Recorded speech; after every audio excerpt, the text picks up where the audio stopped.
All right. So, I guess we're live. What's up, Nathan? How you doing? How you doing? And yeah, good to have you on the show. I'm excited. Um, I loved a lot of the information that I've been able to listen to on a couple of podcasts that you had. Um, I listened to one. I think you've been on there 4 times. The guy said, and everything that you had on there was amazing. So. How I got a hold of you, I'll tell the viewers, is we're in a couple channels together, I guess. And I think it's a Typical Skeptic podcast. I think you're posting there and sharing information and tidbits there. And then something caught my eye. Literally last night, actually, I was scrolling through late and I was like, this guy has a lot of information. Most of the people that I have on my show, I'm learning from, as well as understanding that they have information that I believe people out there need to have. So, Nathan, thank you for giving us your time. Nathan Sizek, right? Yeah, thank you, brother Sage. Excuse me, I got a little frog in my throat tonight. No worries, no worries.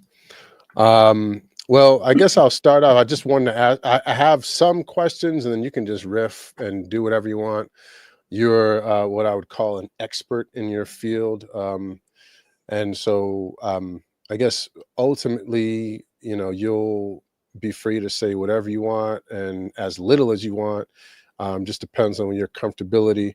So honestly, we're just here to kind of learn from you and grow in that way, because I think the process of awakening, everybody's in that process right now. The veil is thinning, and we're all trying to understand as we go along. Um, so I mean, just tell the people a little bit about yourself. And I think to some degree, the thing that caught my eye was you said there was some memories of I guess, the Matrix, or some memories of what many would call a simulation. So how does that come into play with your life story? And yeah, so just tell us, I guess, a little bit about that process. Okay, well, I won't say anything that'll get your channel taken down. I'll make sure nothing Okay. about all those things Yeah. that everybody do, um, because that can lead to any. I mean, you don't even have to bring it up. Well, you just bring it up in passing, and they just say, "Okay, we're going to get you for that." Doesn't matter because Right. we don't like what you said, all the other stuff. So we know their game. So anyway, I'm a what you would call a MyLab victim and a MyLab survivor. That's a Hmm. military, joint ET military abduction victim. I started having abductions at a really young age. I used to think that it was around age 6 when it started because I have a fragmented memory that came through of an abduction. But there's other incidents that happened in my room at night that I know were abductions because now I know what the symptoms are actually the first phase of it, which is the fear that you feel, and you feel a presence in the room. And for example, I had an experience where I felt a presence in the room, and I was probably 4 or 5, probably 5 or 6, and I felt the presence in the room. I pulled the covers over my head, and that's when the bed started to shake, or so I thought. What was happening is I was phasing into a different frequency, and they were basically removing me from the room, and I was mind wiped. So all I remember is laying under the covers and literally having the bed shake violently, like the Exorcist movie. And I was covered in sweat. My pajamas were wet. Now I think about it, I had a pair of pajamas. I couldn't have been no more than maybe 3, Hmm. possibly 4 years old, because at some point you stop wearing like Super Friends pajamas and things like that. Right. And that's what I was wearing. I think I might have had Winnie the Pooh pajamas on that night. Nice. Um, so that is pretty young, and so I had experiences like that. I had an experience that I was when I was 6. It was the fall of 1980, and I was riding down the park, and I was 6. So I started that summer, that spring and summer, actually right after Christmas when I got the bike. I kept riding a little bit further. It was like 3 houses down, and then I was obedient, and then a little bit longer. I went a little further. Finally, I got down to the park, which was right at the end of the street. So there wasn't really any roads to cross but one, and it wasn't really a road. It was just like a small street at the end of a street near a park. And so I would go down the park and hang out, and I would come home, and they thought that I was just further down the street on the sidewalk. So eventually, what happened was is towards the end of the it's probably about 3 or 4 o'clock. I had to go home to eat dinner. I've been riding the bike all day and riding around the block, and I went down there to the park a few times. And so I was on my way home, and I decided to go the long way, which was through a nature trail that was through the wooded area of the park. And because there was a concession stand, or what was, I think at the time there wasn't a concession stand, because the kids actually ripped it down in retaliation for ripping down a fort. The county came in and it was all out like a warfare scenario. They burnt the benches and everything. So, the county didn't rebuild for like close to 10 years. So we just had like an empty lot and no concession stand and no benches. But we still had everything else. So anyway, I rode through the footpath, and as I went into the wooded part of it, I immediately felt extremely fearful. And I thought there was going to be kids further up the trail at the rope swing, and that they were going to, mess with me. I didn't realize that what I was feeling was illogical fear, because I was so far away. I was like 200 plus yards away, not even, maybe not that, maybe about 150 yards away from where this rope swing was. And I couldn't see them. There was no noise. There was nothing to indicate that there was a problem. But I started to get into a really intense, fearful panic. Right. And as I got close, I noticed there was about 7 kids wearing hoodies. They looked like kids, but they were tall and skinny. They're all the same height. They had the same clothes on. It was a navy blue hoodie with a hood, and they had navy blue, like long, I would say high water pants, because they came up above the ankle a little bit, and they all had the same kind of like mundane looking footwear. There wasn't anything special about it, but it just looked like it was kind of a uniform. And the first thing I thought is like there's some kind of ninja club, it's like the Blue Ninja Club. And so I'm thinking, the kids are going to mess with me, because I was 6. I'm down there by myself, and there was some kids that would hang out at the end of the street, and if you rode by, they'd mess with you if you were younger. Mm-hmm. So I had a bad interaction with them one time, but that's what I thought it was. And as I got up, like almost up to them, they were on the left-hand side of the trail by a fallen tree, and they were standing behind the tree, and one of them did like this long step in a very unusual way. They didn't bend their knee. Their leg went straight out like that Hitler march, Mm-hmm. And he took this giant step, and they were all about, I don't know, 6 feet plus. They were thin build, really, really wiry, and you don't see everybody. That isn't something you see. Everybody's wearing the same clothes. Yeah. Same height. Same body. Everything's the same. So I'm trying not to make eye contact, but I couldn't help it at this point, because it just looked strange. So when I glanced over to my left, or as I was coming up, I saw like it looked like they were wearing ski masks. And the ski mask, I couldn't really see at first, but once I got right next to them, maybe 20 feet away, they were on the other side of the tree. That was, the fallen in between us and the footpath. I noticed that the one didn't have, or had what I thought was a mask on, but it was a large almond-shaped eye, and it had a white kind of outline around it, about a half-inch wide, like it was a mask over top of a face, but with a white outline around an eye that was totally black. There wasn't anything there. And it looked like some kind of mask of some kind. And at that point, I got a jolt of fear that went through my stomach. Mm-hmm. And I felt something like viscous energy, like fear energy.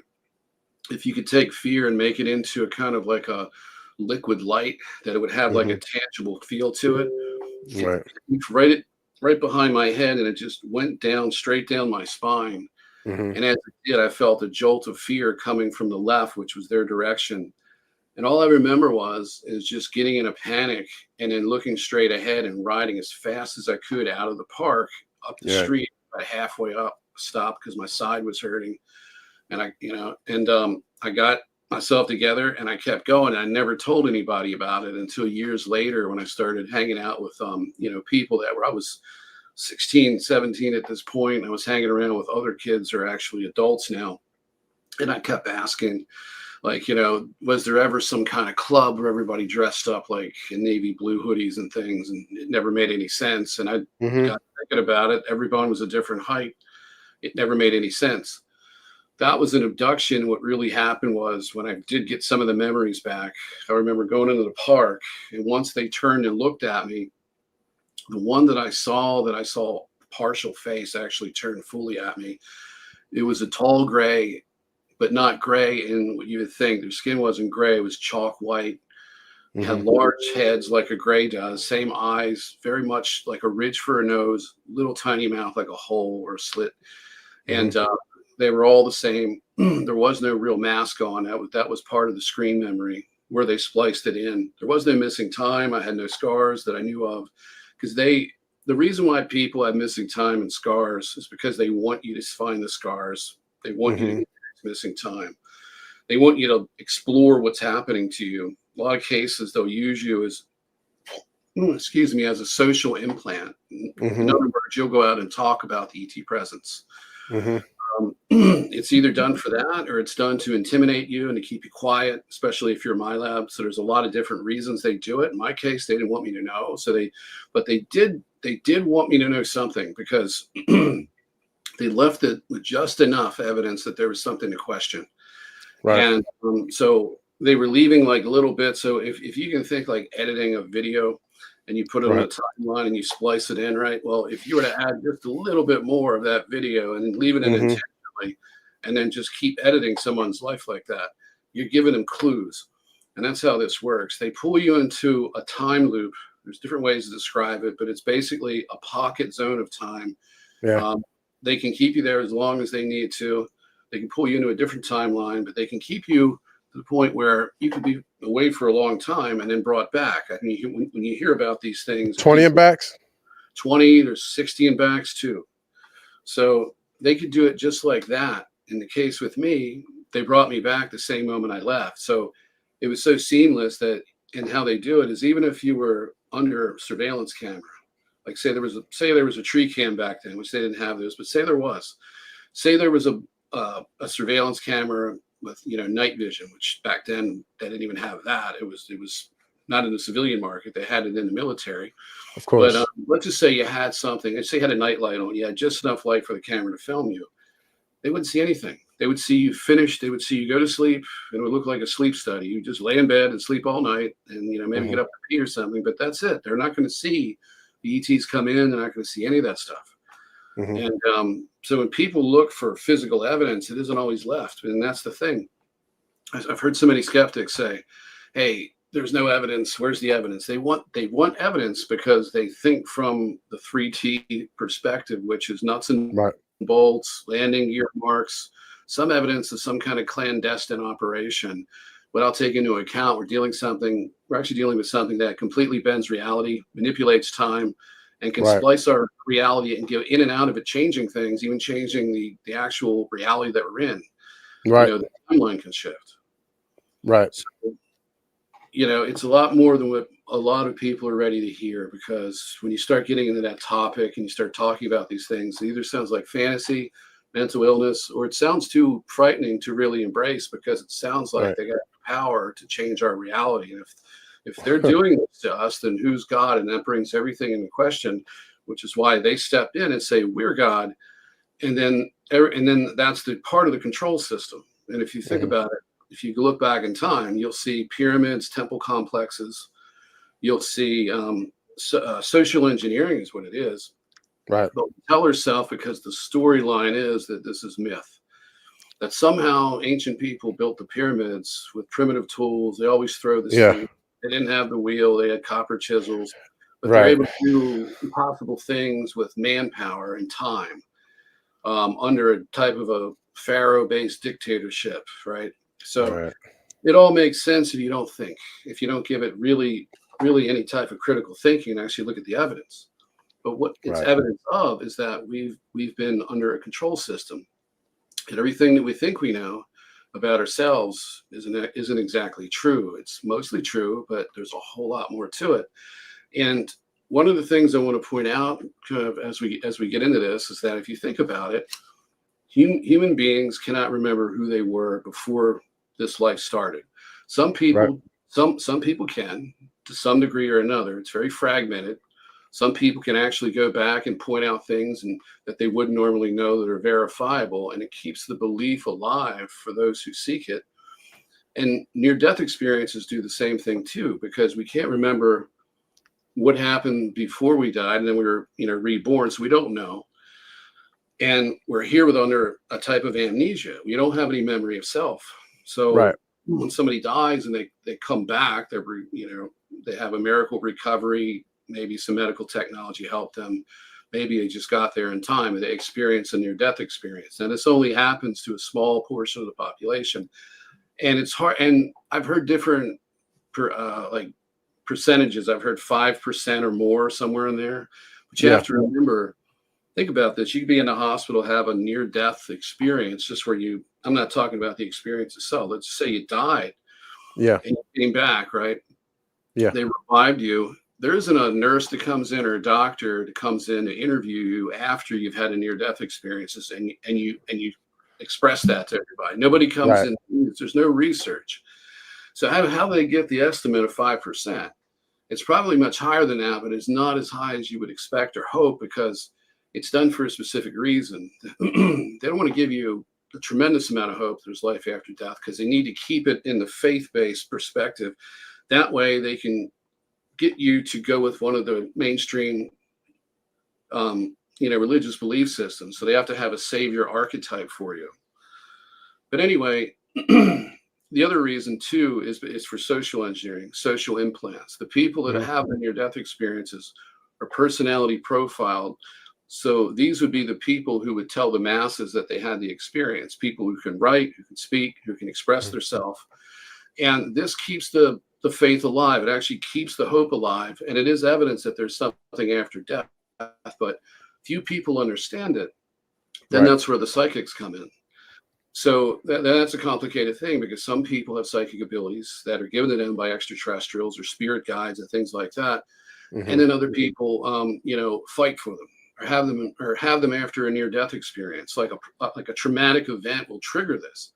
Right. Now, the problem with all of that is that, now I think we ought to talk about one of the aspects of this whole simulation, which is, genetics.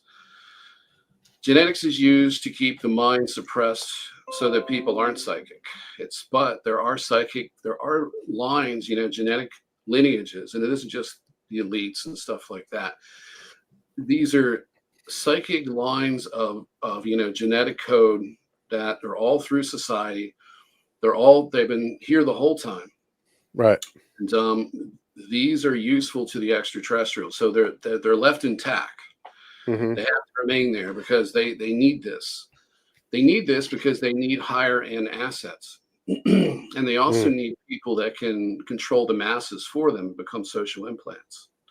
Gotcha. So in other words, if you want to reinforce the afterlife concept, but you want to skew it just enough so that the people don't really figure out what's going on, you can allow people to be psychic, and you can let them go out there, and then you can alter their perception just enough so that they can provide a message to the public without actually telling them something completely useful. But they do keep the faith alive that there's extrasensory perception. Psychics can be very helpful. It's not anything negative at all. It's actually something very good. But like everything in this world, it has the tendency to be weaponized, just like our language systems, for example. Right. Sex is used in our language as profanity.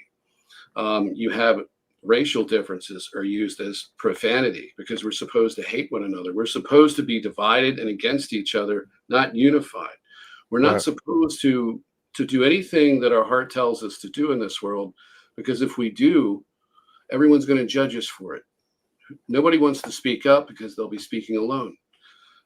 Nobody wants to take a stand because you may be lumped in with the people that everybody hates that you're trying to help, and you don't understand why they're being hated.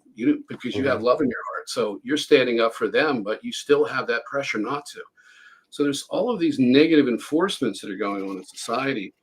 And what you realize is when you look back and you look at the ancient world, the fact that we've been at war perpetually, the fact that we have no history of ourselves going back 6,000 or 7,000 years, there's a cataclysm, and we find that there's cyclic cataclysms. Yeah, The floods. cataclysm illusions and the amnesia after death, and that you get when you come back in this world, you can't remember who you are. They're actually one of the same, because they need to mind wipe you as the individual, and over a period of time, and this is the what I refer to as the entropy cycle, is that the world reaches a point where it starts to wake up. Right. Once it reaches that point, it gets to a critical tipping point where people begin to realize, hey, this computers that we've designed, this binary code seems to kind of match our reality. And they start making a connection between what they thought was the organic reality, and they start comparing it to a computer simulation. And then you get sim theory. Mhm. So this is just a control mechanism, because what's really happening is that there is a God, there is a creator. Mhm. This world is designed, and everything in it, and the simulation itself is designed to cut us off from God. So Right. our God is simply a faith-based construct, and that some people, thank God, pun intended, actually know otherwise.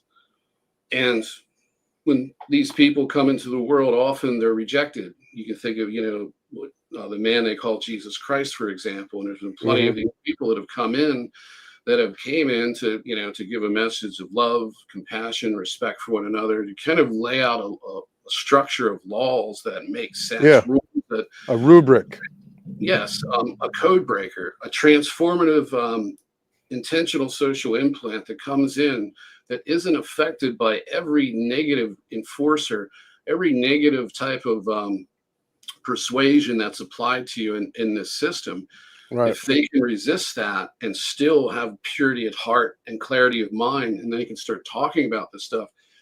This has been done over and over again, and each and every time we forget, because eventually you get to this point in the entropy cycle where the simulation starts to crash. And one of the signs of that is the Mandela effect, for example. Oh my God. Yeah. So this isn't a product of time manipulation with MyLab programs like a lot of people believe. This is actually part of a augmented reality overlay. So what we've got here is we have a transdimensional planetary consciousness simulation. It's actually part of a cosmic level consciousness simulation that the extraterrestrials are in. The only difference is, in a planetary simulation like this, we're cut off from a lot of the things that they have access to. So they have Right. psychic abilities, they've got telepathy, they've got technologies beyond ours, they have free energy and things like that. Right. But at the same time, we don't have those things, and there's forces preventing us from getting that. So the Yeah. purpose of this is the planet is more than just a soul farm where they harvest souls, they fracture them, use them like in the MyLab programs, for example, or they use them as spiritual gurus to enlighten the world with false light.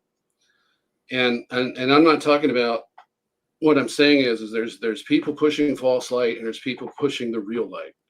Right. And they need the ones that push the false light to obscure the ones that are pushing the real message.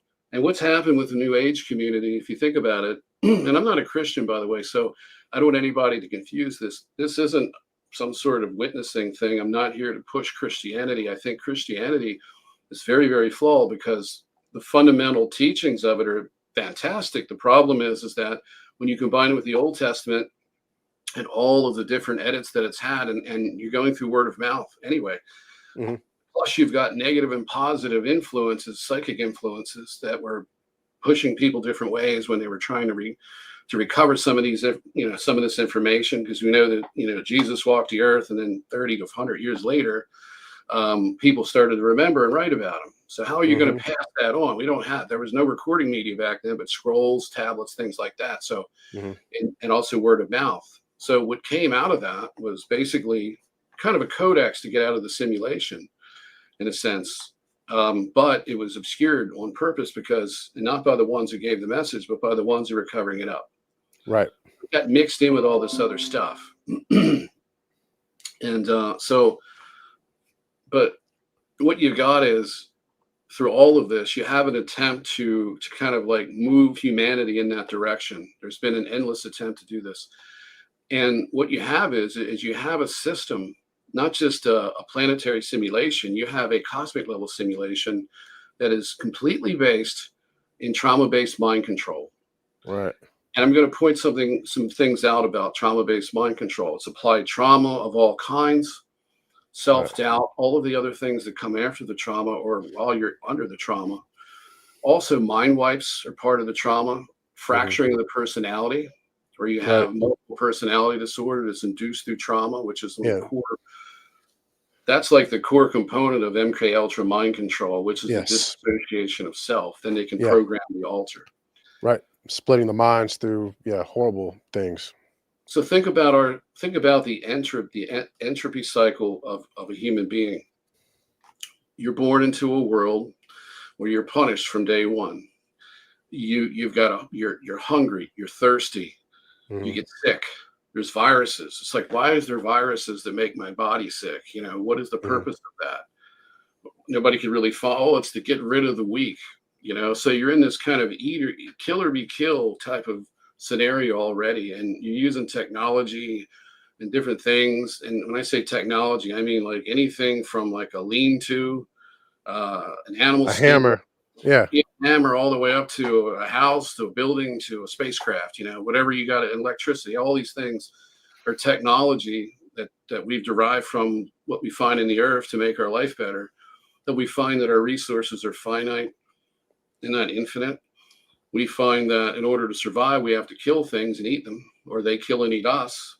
We Hmm. have to do it with everything. I mean, and we have this problem that we can't tell what others' intentions are. We don't have the ability we don't have telepathy.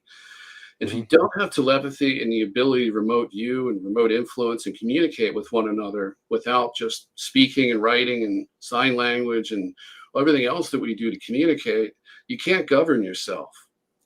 And that's a huge problem because we don't know what the government's doing. Right. In return, the government doesn't know what we're doing in most cases, but now through AI and this AI takeover, they're planning on not only knowing what we're doing at every moment of every day, they're Right. going to monitor our thoughts, and they refer to it as thought transparency. That's the World Economic Forum. Hmm. It seems like you had a question. No, I think you're on a roll, man. I don't. I think what you actually, if you were to look at my notes, I had the simulation. The only thing I know you're going to get to though is the war, and we talked about that. So I feel like that's where you're headed. So I'm gonna just let you Well, which keep war are going. you referring to? World War III or a war in Oh, heaven? War between ETs? right. Well, I'm talking, yeah, and I'm more the war in heaven, and yes, also if the war between ETs, because I know reptilians and Draco reptilians and all that. Yes, they do have more technology than us, but I also feel as if they're still stuck, meaning they don't have more more power and more authority than we do. And that's the interesting thing about the deception is I feel like we actually have more hearsay in what happens, but it's been sort of taken away from us, the understanding that that's true. Is that? Yeah, that's absolutely right. That really goes into what I'm going to say next, Go and ahead. I'm really glad you brought that up. I'm going to skip ahead a little bit. I'm going to just discuss something real quick. Are you familiar with the monuments of Mars? No, I know that we had bases on Mars and the moon and all that stuff, but Well, go you've ahead. heard of Cydonia, right? You heard of the face? Um, no, recap that for me real quick. Okay, well, I'm kind of surprised. So anyway, if you look up the face on Mars, okay, you're going to Right. see from the Viking mission, you're going to see what it looks like. Neck. It looks like a human face with a helmet on, and then you're going to see it from different angles. And Richard Hoagland made a whole career after he worked for NASA. I think he worked for JPL or NASA, one or the other, as I think a PR person or somebody. He spoke for a living. He did something there, but he made a living after that talking about the face on Mars for a long time. You go on coast to coast. Oh, from afar, you can see it. Yeah, Okay, yeah. I got, yeah. I got you. I feel you. Okay, I thought you meant like a statue or something they'd put up there and Oh no. monuments and stuff like that. Okay, Well, yeah. this was like a mountain range that was carved into a face, but then you've got pyramid structures and like various different shapes of them, and they're huge. One of them is estimated to be 26,000 feet tall. Wow. And you have Mars is a smaller planet, so it has less gravity. I think it's like 2/3 less than this, or 40, Mm-hmm. like 40% of Earth's gravity. So you Right. can really make big things, and they will stand upright, and they will hold up longer. So at 26,000, you figure Mount Everest with a few extra thousand feet added to it, and Wow. that's massive, massive pyramids. There's more pyramids than most people know about. There's the pyramids of the Elysium. There's the pyramids of Cydonia, and there's one other area I believe that I can't recall off the top of my head where there's pyramids, and these are all in a line across the old Martian equator. This is Mm-hmm. the last area where they were constructing these monuments. And if you notice, the question is, why is there pyramids on Mars and there's pyramids here? And then when you look at the iconography of the ruins, like I have for years, and it's something I eventually gave up on because I saw enough.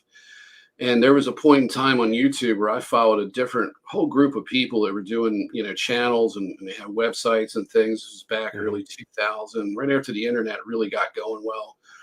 For about, I don't know, to 8 or 10 years, I followed this stuff. And I looked into the pictures myself, and I found all sorts of anomalies, which, we can talk about another time. But I've since lost most of those because back then, if you remember, PCs, like mostly like a laptop, was 18 months, and it just went up.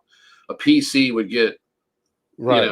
it would totally go up within, and very unexpectedly, the hard drives would always The go. battery or something. Yeah. Yeah. Yeah, well, when the hard drive went, it wouldn't go gracefully. It took all your data with you, with it. And I had multiple ones crash like that. So the things that I found over the years were gone. I found a cigar-shaped craft on the moon. It was hovering, and it had a shadow below it. Damn. I seen on Mars there was a road. It looked like a road, but instead of like all the way down, like ahead of it, there was one of those vents for an underground shelter that kind of come up like a candy cane.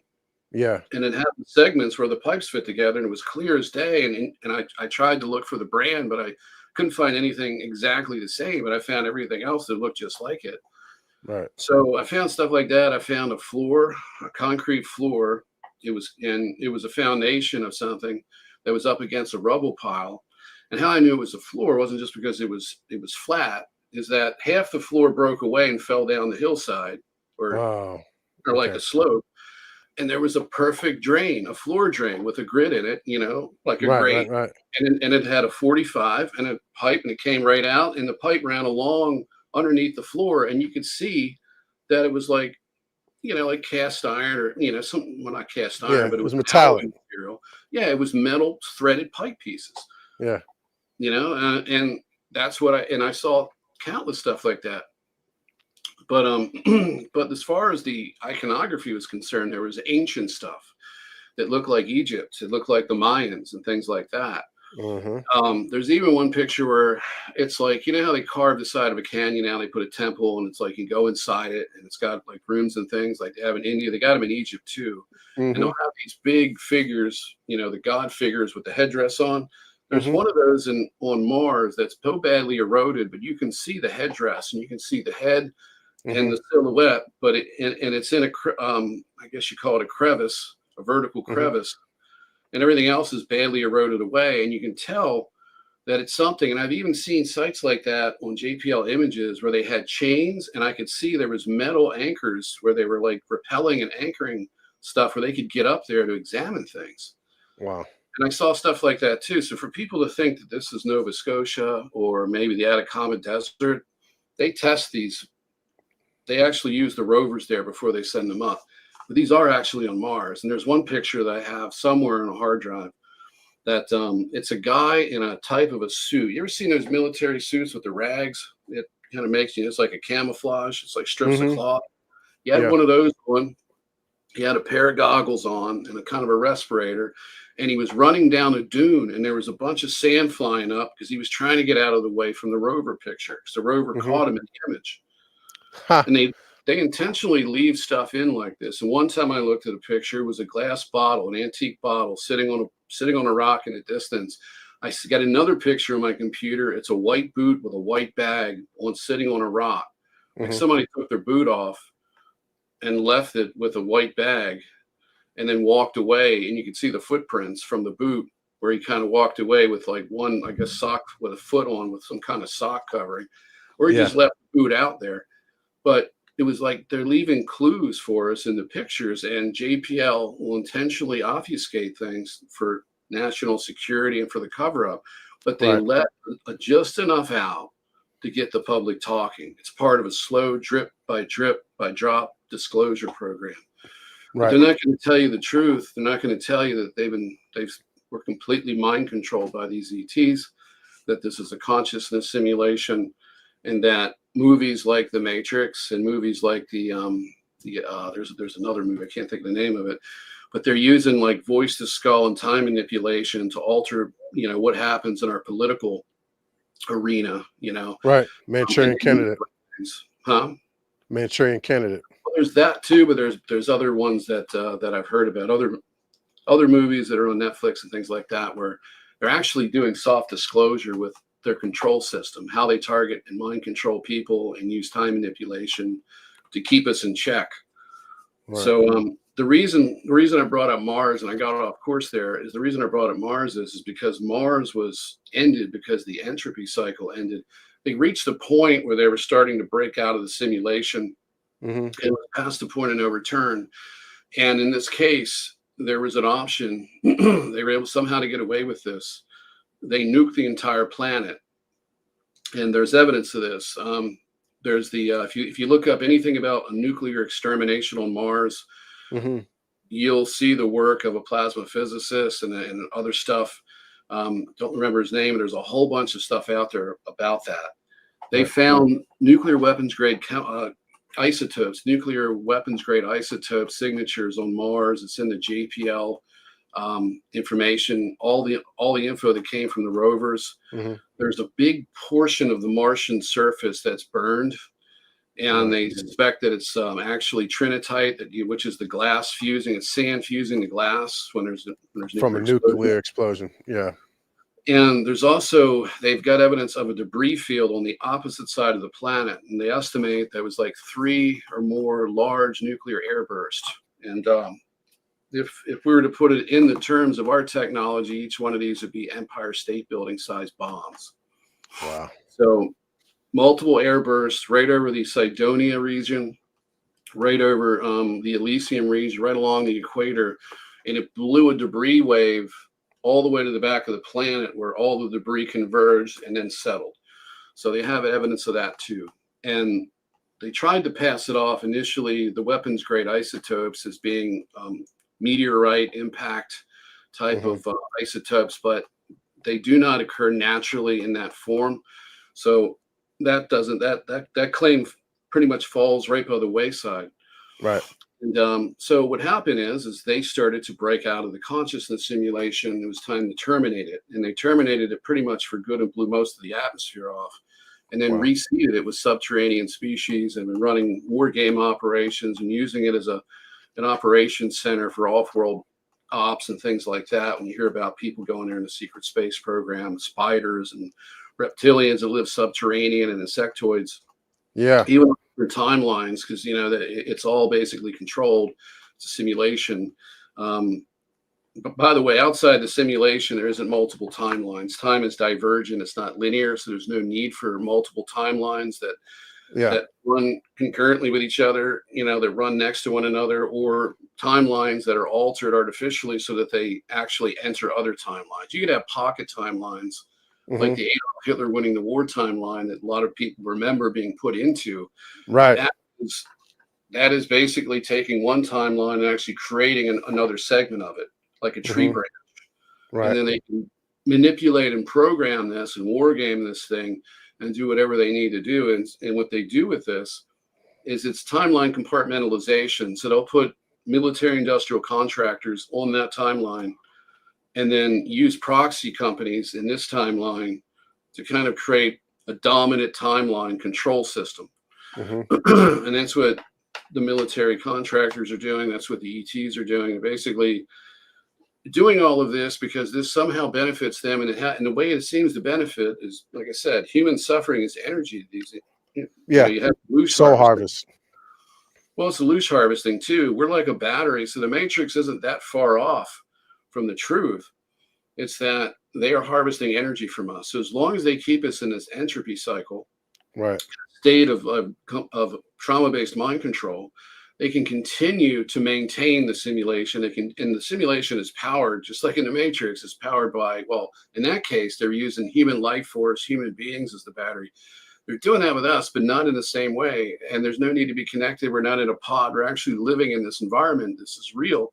It's Hmm. just that our suffering is energy, Right. and it's siphoned off. It's used for it can pilot their craft. It can do they can use their to create things with technology, and it's used to create actually fuel the system. So as long as we're feeding our suffering into this, it works. And it's not just here; it's a cosmic level one. All of these extraterrestrials are in it. It's AI controlled, Hmm. and this is coming out because you're hearing people talking and remembering that there's some sort of outside type of galactic super consciousness that's AI that's Hmm. controlling the hive minds of these extraterrestrials. But what they don't know, what really people haven't pieced together yet, is that it's literally creating an augmented reality overlay where the entropy cycle is continuous for everything. So you're born, you live, you suffer, you die, and Hmm. it repeats and you forget. It's the same thing on the planetary level. It's the same thing in the cosmic level because you have supernovas, planets blowing up, Hmm. all of these things. And then you have perpetual warfare, perpetual suffering.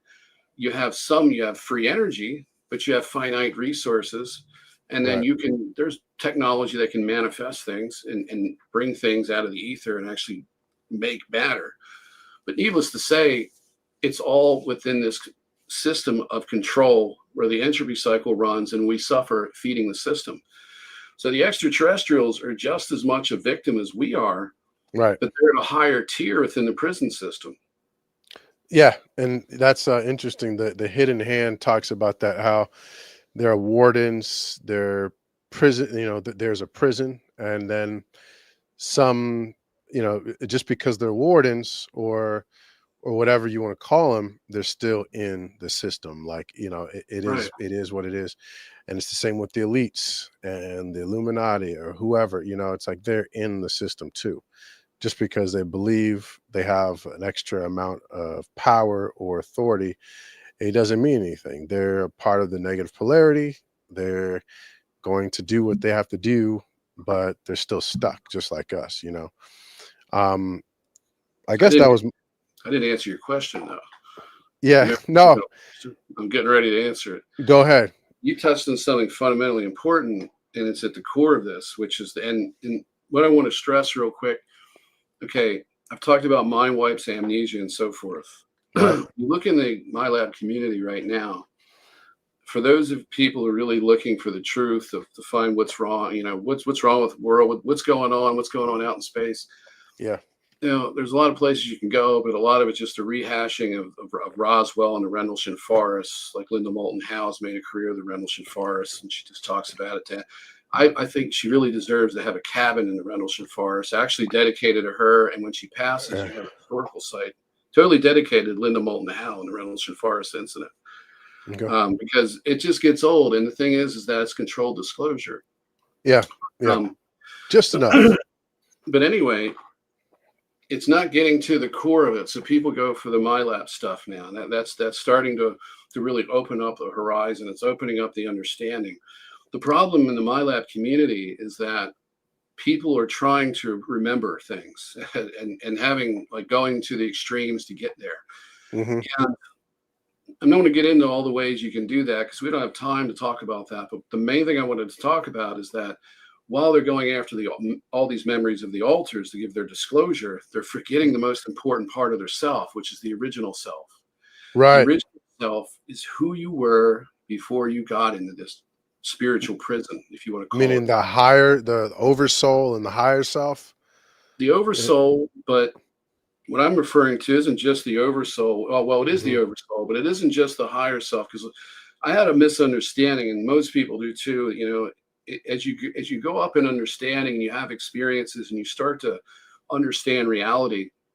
in a Hmm. way that other people don't. And that's when you kind of like, you get it to the point where you can't relate to people anymore because they're so caught up in what I would call the first layer of the nested, because we live in a nested consciousness simulation. There's 7 layers to Right. this. Yeah. The 3D layer, right now, and then yeah. right, the layer I just described is which is the political, social, religious belief systems. Right. These are things that limit you from questioning everything. They tell you there's no God, or they tell you there is, but it's this way or that way. You gotta, they tell you that you picked the wrong one, you're going to hell. So Right. you're locked in all these different belief systems that most of which conflict one another. They tell you in Christianity to love one another, but then they want to bomb everyone for Israel. So how Right. could that be? How can you do both at the same time? They tell you to love everyone, but to be homophobic, to hate other people who are in a different Hmm. tribe, a different country. The Bible's full of tribal warfare. And you got to cherry pick it to actually come out of it with something valuable, because it's Right. so many different distractions in there that give you an out. And then it's like, well, you can do all these, you can stone kids and put everybody to death, and just like the Muslims do. But then on Sunday, or in the case of Muslims, what is it, Saturday or Monday, they have their Yeah. The they mosque. have Yeah. their religious day. You just forget, you just ask for forgiveness, and you're all right. And a lot of times, if it's a really rough Bronze Age religion that hasn't been reformed, Yeah. it's okay to kill in God's name, because it's the end justifies the means. So just do what you have to do in the name of God, and it's all good and holy. And if you feel guilty, just say, I'm sorry, God. So, but I hear you. it's the original self is what you really need to go after. Right. And they do so many things, not just if you're in the programs.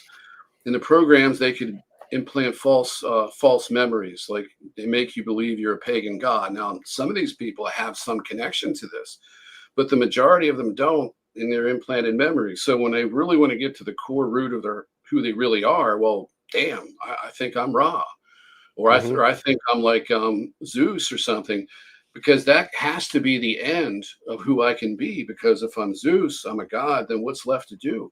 That Right. must be the original self. So it's Hmm. used that way, and do other things too. With me, they didn't do that. With me, they used love. They used the alien love bite. So then I became this Hajian contactee, this ET that is living in this world. And you've heard this script before from a lot of people. And then they'll have like a husband or a wife that's on a craft, or in my case, they were on another planet, telepathically communicating, Hmm. and you get into that type of thing. And the truth is that you're actually, everybody's an ET.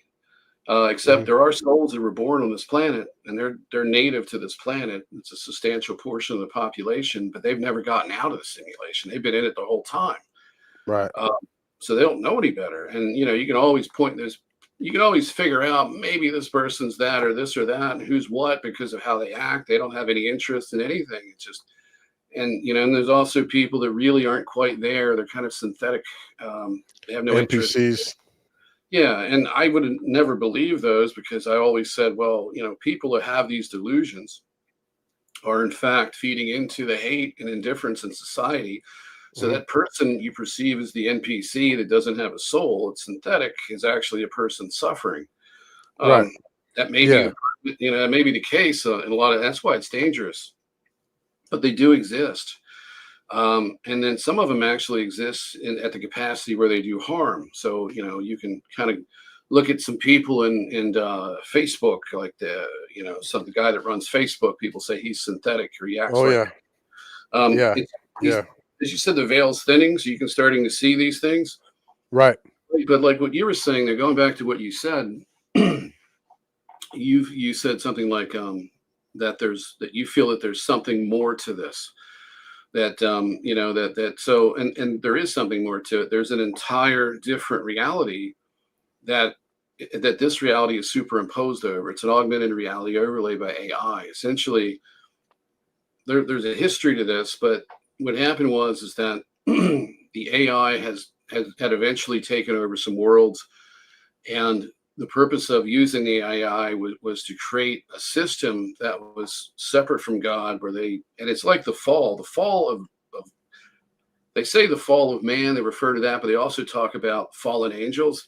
There really Yes. is The any fall. fallen Yeah. angels. It's actually, you have what people would consider to be angels, and that's kind of it's a theological term because a lot of these angels are actually ultra dimensional ETs that come into the simulation to in order to help. Right. So you Like have that. Nordics or tall blondes. The overwhelming majority of those are actually part of the simulation infrastructure. They're mind controlled extraterrestrials masquerading as of the light of the Galactic Federation and so forth.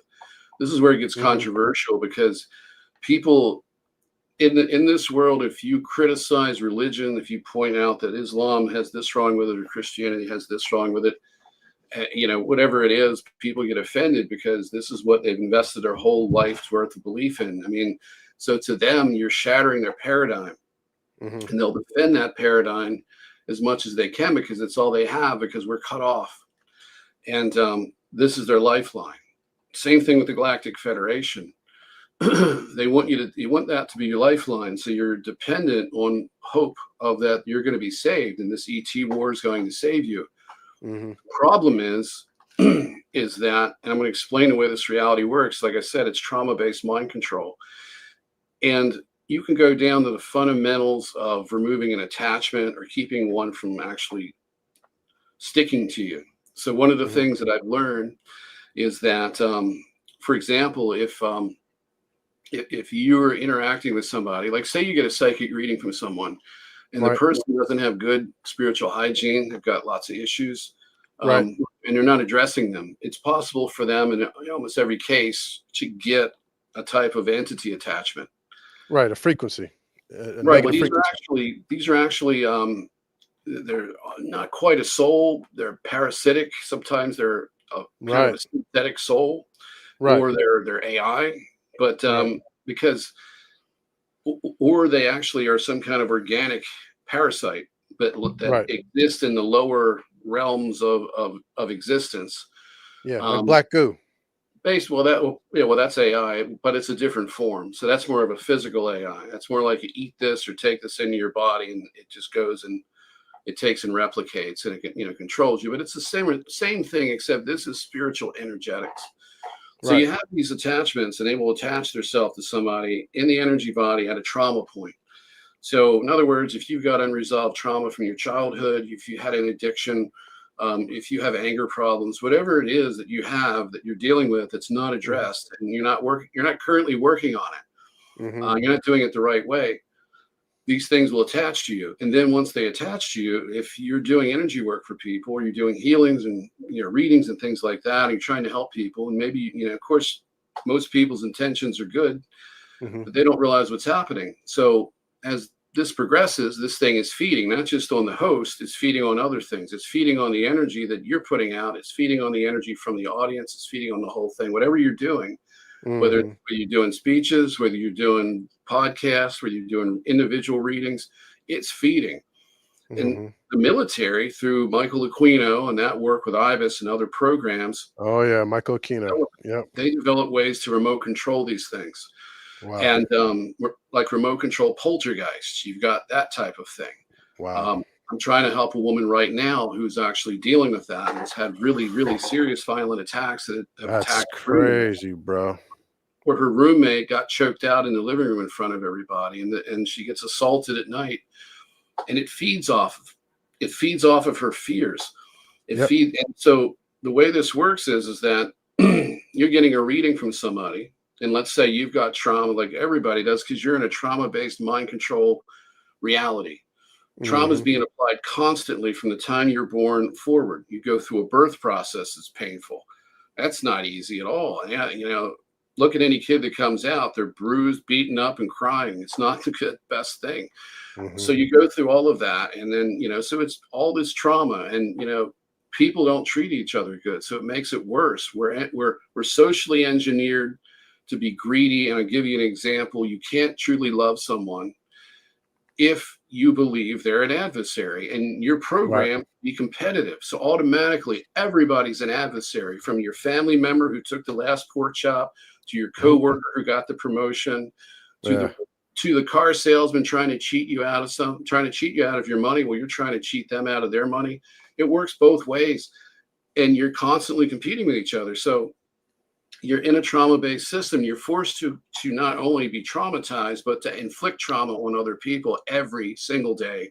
Every single day you get up, you turn on a switch, you're burning, you're making pollution. You flush the toilet, you're making waste. You're eating something, something died for that. You're buying Hmm. something, somebody suffered to provide for you. The Yep. economic system is designed, every system we have is designed to be a punishment and to inflict trauma for loosh and to keep you suppressed. So, I had an epiphany recently. I'm like stuck in rush hour traffic, and it's just like, it's not even, wasn't even an epiphany. It was just a rehashing or kind of like a rehashing one. It's like, none of these people have any time in their lives to even think about what life's about. You work 8, 10, 12 hours a day. You get on it, you drive into work, you sit in traffic for an hour or two, if you're lucky, Hmm. or you do it again. And you got to risk getting in an accident driving home. One accident, they total your car. It was Yeah. too old. They give you a little bit of money. You can't afford a new one. You just had some late bills. They can't give you a loan. They give you a higher interest rate. You wind up you could one accident away from total suicide and destruction. Right. Everybody, most people live check to check, and anything that could happen happens. And you have diseases, bioweapon releases, all this stuff going on, threats of Hmm. war. You name it, it's always chaos. They've been at war since I've been born. How about you? I think it's the same thing for all of us. I don't think there's any Yeah. person who's been born into this world and hasn't experienced war, because unless they were living in a different world. Yeah.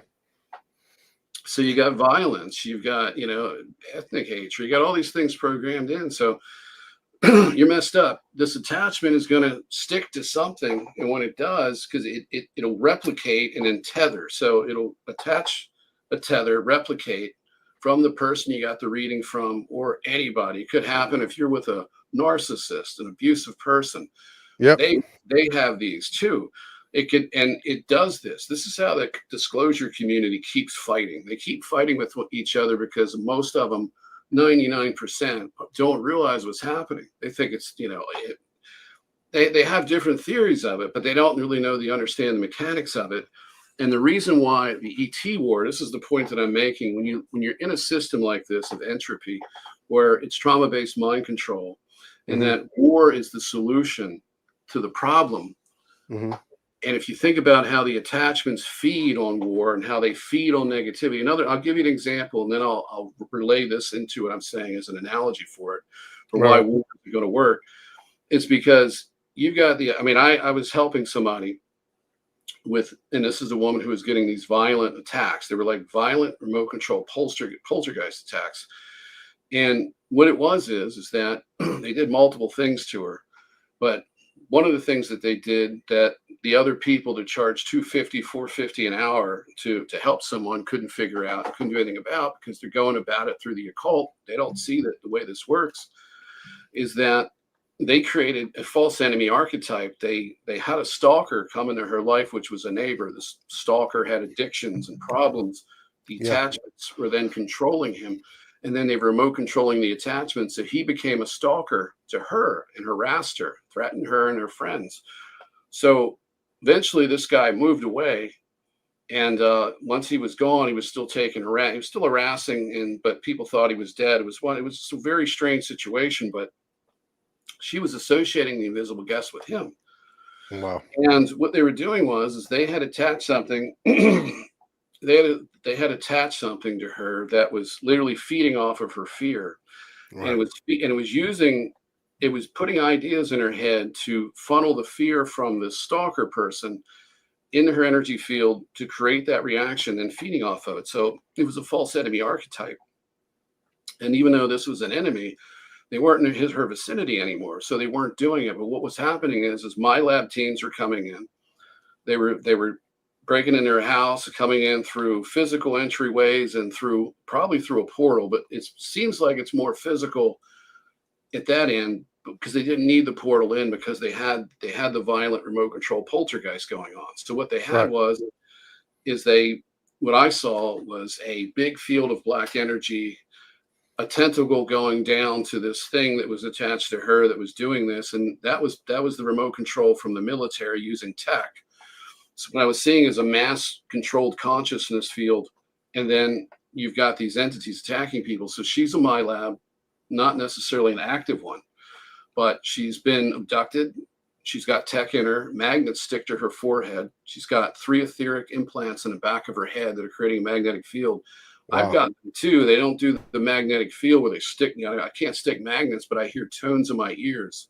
So for Mm, those people out there, it isn't just tinnitus. We always have, everybody's got a certain degree of that. Your ears are going to ring, hiss a little bit, but this is different. This is either a pulsating ringing, like sounds like electronic crickets. It's like mhm, like that, and it's a really high pitched pulsation. mhm. That is the implant sending and transmitting. You have that. You have the tones. I had earlier today. Whenever I get on certain subjects, depending on who I'm talking with, the Yeah. thing will start to transmit. I'll hear a tone in this ear or a tone in that one. Sometimes the tones change. So sometimes it goes from one ear to the other. Sometimes it'll be all in one and all the other. Really, it's random, but not random. It's random from my perspective. It's not random through what it's doing. It's doing it for a reason. I'm experiencing that for some reason that I don't understand. And But I it's do sending know a that, signal. yeah, it's sending a signal, and it's Right. tracking, and it's also monitoring too, because it's one of the secondary systems. Remote neural monitoring sees through your eyes, you hear through your ears, you can touch things, and your handlers can feel the touch of it. All of this stuff, but there's multiple layers of watching people. There's remote control Right. avatars. People see the Hat Man, for example. I had a thing that not actually yesterday. I got up 7:30 in the morning. I walked into the kitchen and was looking out the window into the yard, and I seen this thing fly by that looked like Inspector Gadget, Mhm, but it was like a flat silhouette of a mhm, cloaked inspector with like the hat on and stuff. mhm, People would describe it as the Hat Man. But what it is, it's a remote control avatar. It's programmed energy mhm. that literally goes out and can surveil and scan energy fields. And that's and it's also there to intimidate you, because I just didn't walk in at the right moment to actually glance out the window and see this thing fly by. That was done intentionally for intimidation purposes. Right. They were basically casing the joint because they're not able to get through and see through my eyes so much anymore. Um, so I've been able to fight a lot of the surveillance off and the mind control off of it. And how this can be done is ultimately what it comes down to. And I'll give you an analogy. Like the vampire movie, Mhm. uh, maybe Salem's Lot or one of them. A lot of them have this scene. You don't see it much anymore because it's not good for pop culture, because they're degrading the whole God concept. But in the past, we had movies like this where the priest who had lost his faith Mhm. grabs the cross, holds it up to the vampire, and says, "Get back," and all this. And it doesn't work. The vampire grabs it, or the cross heats up, falls out of their hand. Mhm. And, the vampire's got all this strength. So it grabs the priest and he's getting ready to bite and everything. And then the main character of the movie, which is usually a kid or it's usually somebody that lacked faith, but now they got their faith. They grab the cross. The vampire is powerless, and off he goes, and they stab him with a stake. Right. So Mhm. it comes down to that. It's your belief system, and the simulation is all based in belief. So as long as it keeps you bound to artificial parameters, it will continue to keep you in it and collectively keep everybody else in it. Mhm. What I described in the beginning of this discussion was the first layer of the simulation, which is the political, social, economic, religious layer. Right. Um, and this also includes not just that, it includes a false, basically, and this is where people are going to say, oh, this is nonsense. We have a false construct of what we understand physical laws and science to be. They say it violates the laws of physics. And one of the things they Right. always say when it comes to the ET discussion, like with the reactor that ran off of element 115 that Robert Lazar talked about. Are you familiar with that? Bob Lazar, yeah. I've heard a lot of his, yeah. Yeah. What it is, it's an antimatter reactor, uses element 115, which is stable, not like the 115 that we've created in a particle accelerator. Mhm. That destabilized. So this is a stable isotope, I guess. Yeah, hopefully I used the right term there. It's a stable element, and not an isotope, I guess, but it's a stable element. And what they did was they hit it with a proton. It's cut Mhm. into a shape like a piece of pizza. It's put into a holder inside a particle accelerator. It's a tuned tube in it, and it shoots a proton at it. The Hmm. proton hits the tip of the piece of pizza, which is metallic.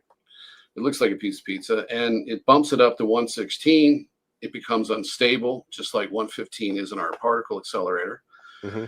And it releases the antimatter. The antimatter is directed into a gas, according to Bob Lazar, inside a tuned tube type system. And instead of it blowing the hell out of everything in a massive explosion, it contains the reaction within a tiny space and converts it to heat energy. And then there's a thermoelectric generator Hmm. that takes that heat, converts it to, to electricity, to electrons or whatever they're trying to produce. Free Maybe energy. slightly Yeah. different, but it's producing energy. The difference is that it violates the laws of physics because it's a 100% efficient system. So Right. in other words, none of the materials in that thermoelectric generator are actually wasting heat. Hmm. So none of it adds up and they can't figure it out. And it's just like, well, how is this possible that's 100% efficient? Well, it's because our laws of physics aren't really the true laws of physics. It's actually a Right. program simulation that the ET don't have to deal with because they are in a cosmic level. We're in a planetary simulation. It's a prison within a control grid. It's a Right. prison within an augmented reality. So their technology violates our laws of physics because, like our reality, it's different Hmm. from ours. And there's no question that they live in a different reality than we do, even though it's the same space and it's the same reality. But our laws of physics, our perception of reality, our lack of psychic abilities, the fact that we're being controlled by all of these social mechanisms, economic mechanisms, religious belief systems, all of this creates a consciousness simulation. So when somebody says we're not in a consciousness simulation, my GFL spirit guide or my ET, whatever, my contact said we're not in a consciousness simulation. Bring that up to them. And also too is a kind of a good saying. If your ET says that they're from the GFL, ask him what prison that they're orbiting around. Hmm. Because they don't want you to ask these questions, and they don't want you to question the narrative, and they will use mind control. And what happens is a lot of cases, the person who's getting the telepathic communication or the channeling finds out that the ET then turns around and says, "Go F yourself." And a lot of times it isn't even an ET. A lot of times what it is, it's a guy on a headset or a woman on a headset in a military base or someplace else in telecommunications in a private company where people work to handle Hmm. you. And which is interesting because there's a a person that I've met in the past 20 years that was in a satanic cult, and this guy was actually used in a special military program to Hmm. raise crypto money to fund Palestine. Wow. They use what we would call looking glass technology. They do, but Yeah. it's more advanced than that. It actually ties into the ET tech and the simulation itself.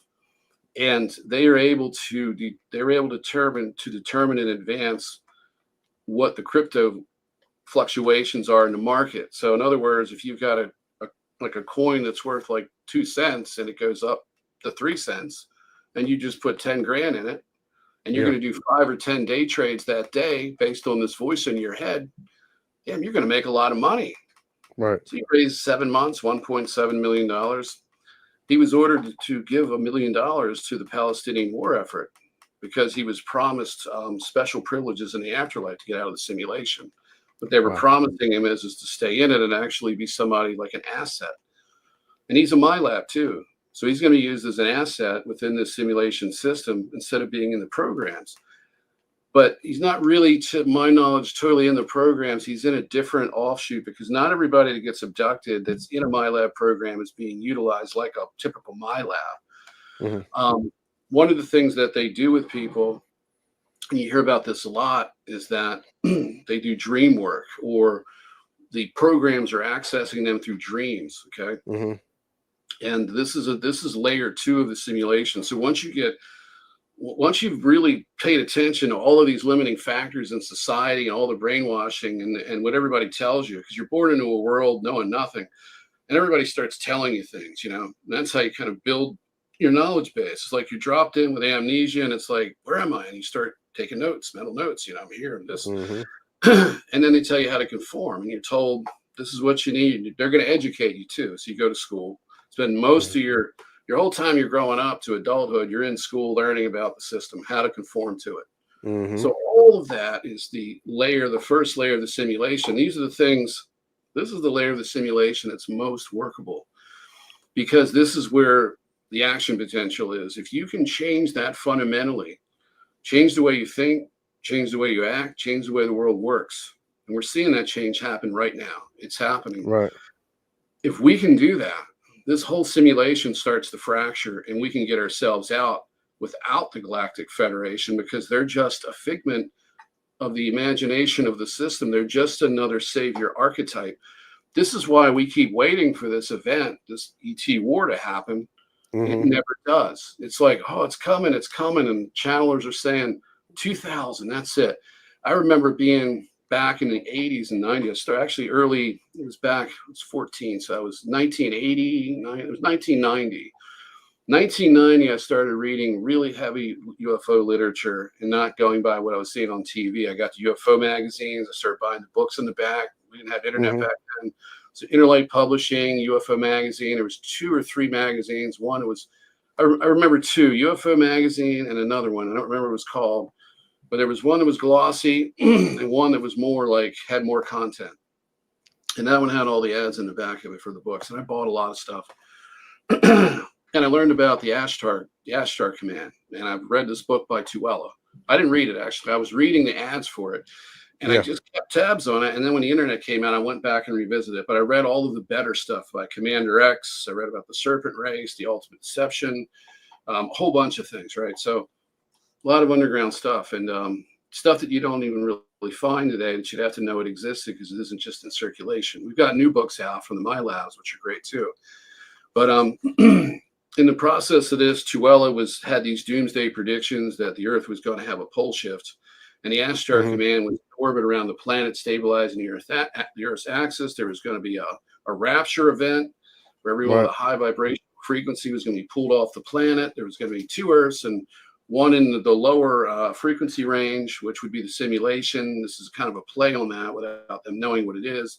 And then the other O one's going to be in the real universe, where without the overlay, and that's the 5D versus 3D that you hear. So a lot of what you hear in UFO lore, or the UFO religion, or the New Age religion, or whatever you want to call this, the contactee emerging picture, is figments of truth mixed with nonsense to keep you subservient to this situation where you just keep waiting for the president to get elected to save you. Jesus is Mhm. coming back. The Jews are waiting for Yahweh. The Muslims are waiting for Allah, or was it Muhammad? I don't know. They're waiting for something. I don't know if it's a global jihad or whatever it is. Mhm. But everybody's waiting. You got people waiting for L. Ron Hubbard to come back in Scientology. Oh my god.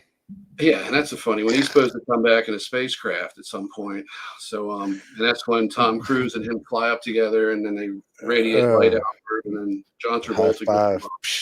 Yeah, exactly. So it'd be like the Matrix kind of thing. Oh But my god. Well, so can I ask you one question about that? So that what you're describing then is what I saw. Um, the Hidden Hand was talking about how he uses, and I don't know if it's a he, it could be a female, but they use the Book of Revelation as an example. Revelation 14:14. The Son of Man coming back down. Basically, the harvest. Um, and then he's talking about how there's 3 places that once the harvest occurs, there's the third density. People are kind of like didn't get it. They have to go back to that spot, and then there's a new fourth density Earth. That if they were people were based on the negative, that's where they go. And then there's the fourth density positive. Where people go. Where it's a positive polarity, love and light, where those people ascend to that a new space, basically, where they'll begin their work of demonstrating love and compassion. It'll be like a sort of golden age there. Um, what's the trigger event that causes all this? That and I the guess the first. trick, The trigger event, I think basically, it's the raising of the vibration. Like once the harvest is actually ready, like the earth is ripe for harvest, I guess is at that moment. Right. Anyways, he basically says it's something that's been described in the prophecies of virtually every religion, spiritual philosophy, and mystery tradition throughout history. Basically saying the time is now, pretty close at hand. But So, shades I of mean, truth. right. Yeah.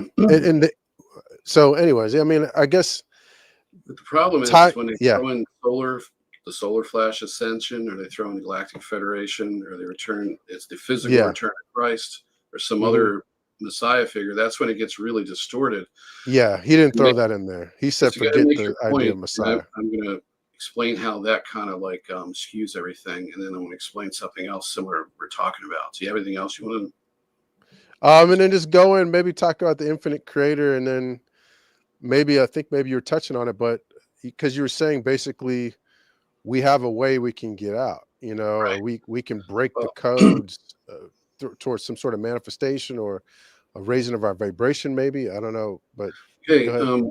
The Bible has a lot of truths in it, and I was one of the Right. things that I was pulled away from by the MyLab program handlers and things like that, because they whether they understand it themselves, they know they're following a protocol, and that was part of it.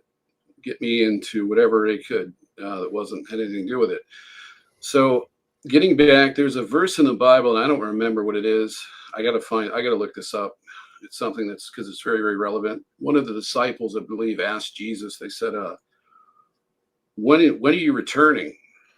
Yeah. And he gave him an astrological riddle, which Yeah. nothing When to the do with sun when the sun turned, it's a blood there's a blood moon is a part of it, but keep going. Do you remember the part? And I don't know if we're talking about the same one or not. I have to look it up. But the atheist, when I was studying, because I was pushed to intuitively to look at different things like astrotheology, and it's been years, Mhm. 30 years, roughly 25 years since I really read those books and look and watched the documentaries. One of the things a lot of the atheists bring up to basically take the Bible and make it questionable is when, especially with the part about the return of Christ, which is a distortion. And there's people within the Christian community that would argue on my behalf with that too. There's just fundamentalists. What do they call it? It's not. It's the end times people, the end times prophecy people. They have a term for it. But Oh, anyway, I know what you're talking about. Yeah. yeah, I can't think of The it. it was the people that wrote the whole Left Behind series. Yeah, those But folks. yeah, and Tim Now they're like, LaHaye. I went through that phase too. I watched Jack Van Impe Ministries, which used to come on late at night with an infomercial, and he would talk about all this stuff, and he would just kind of take the Bible and throw it all The together. Rapture. It was the Rapture.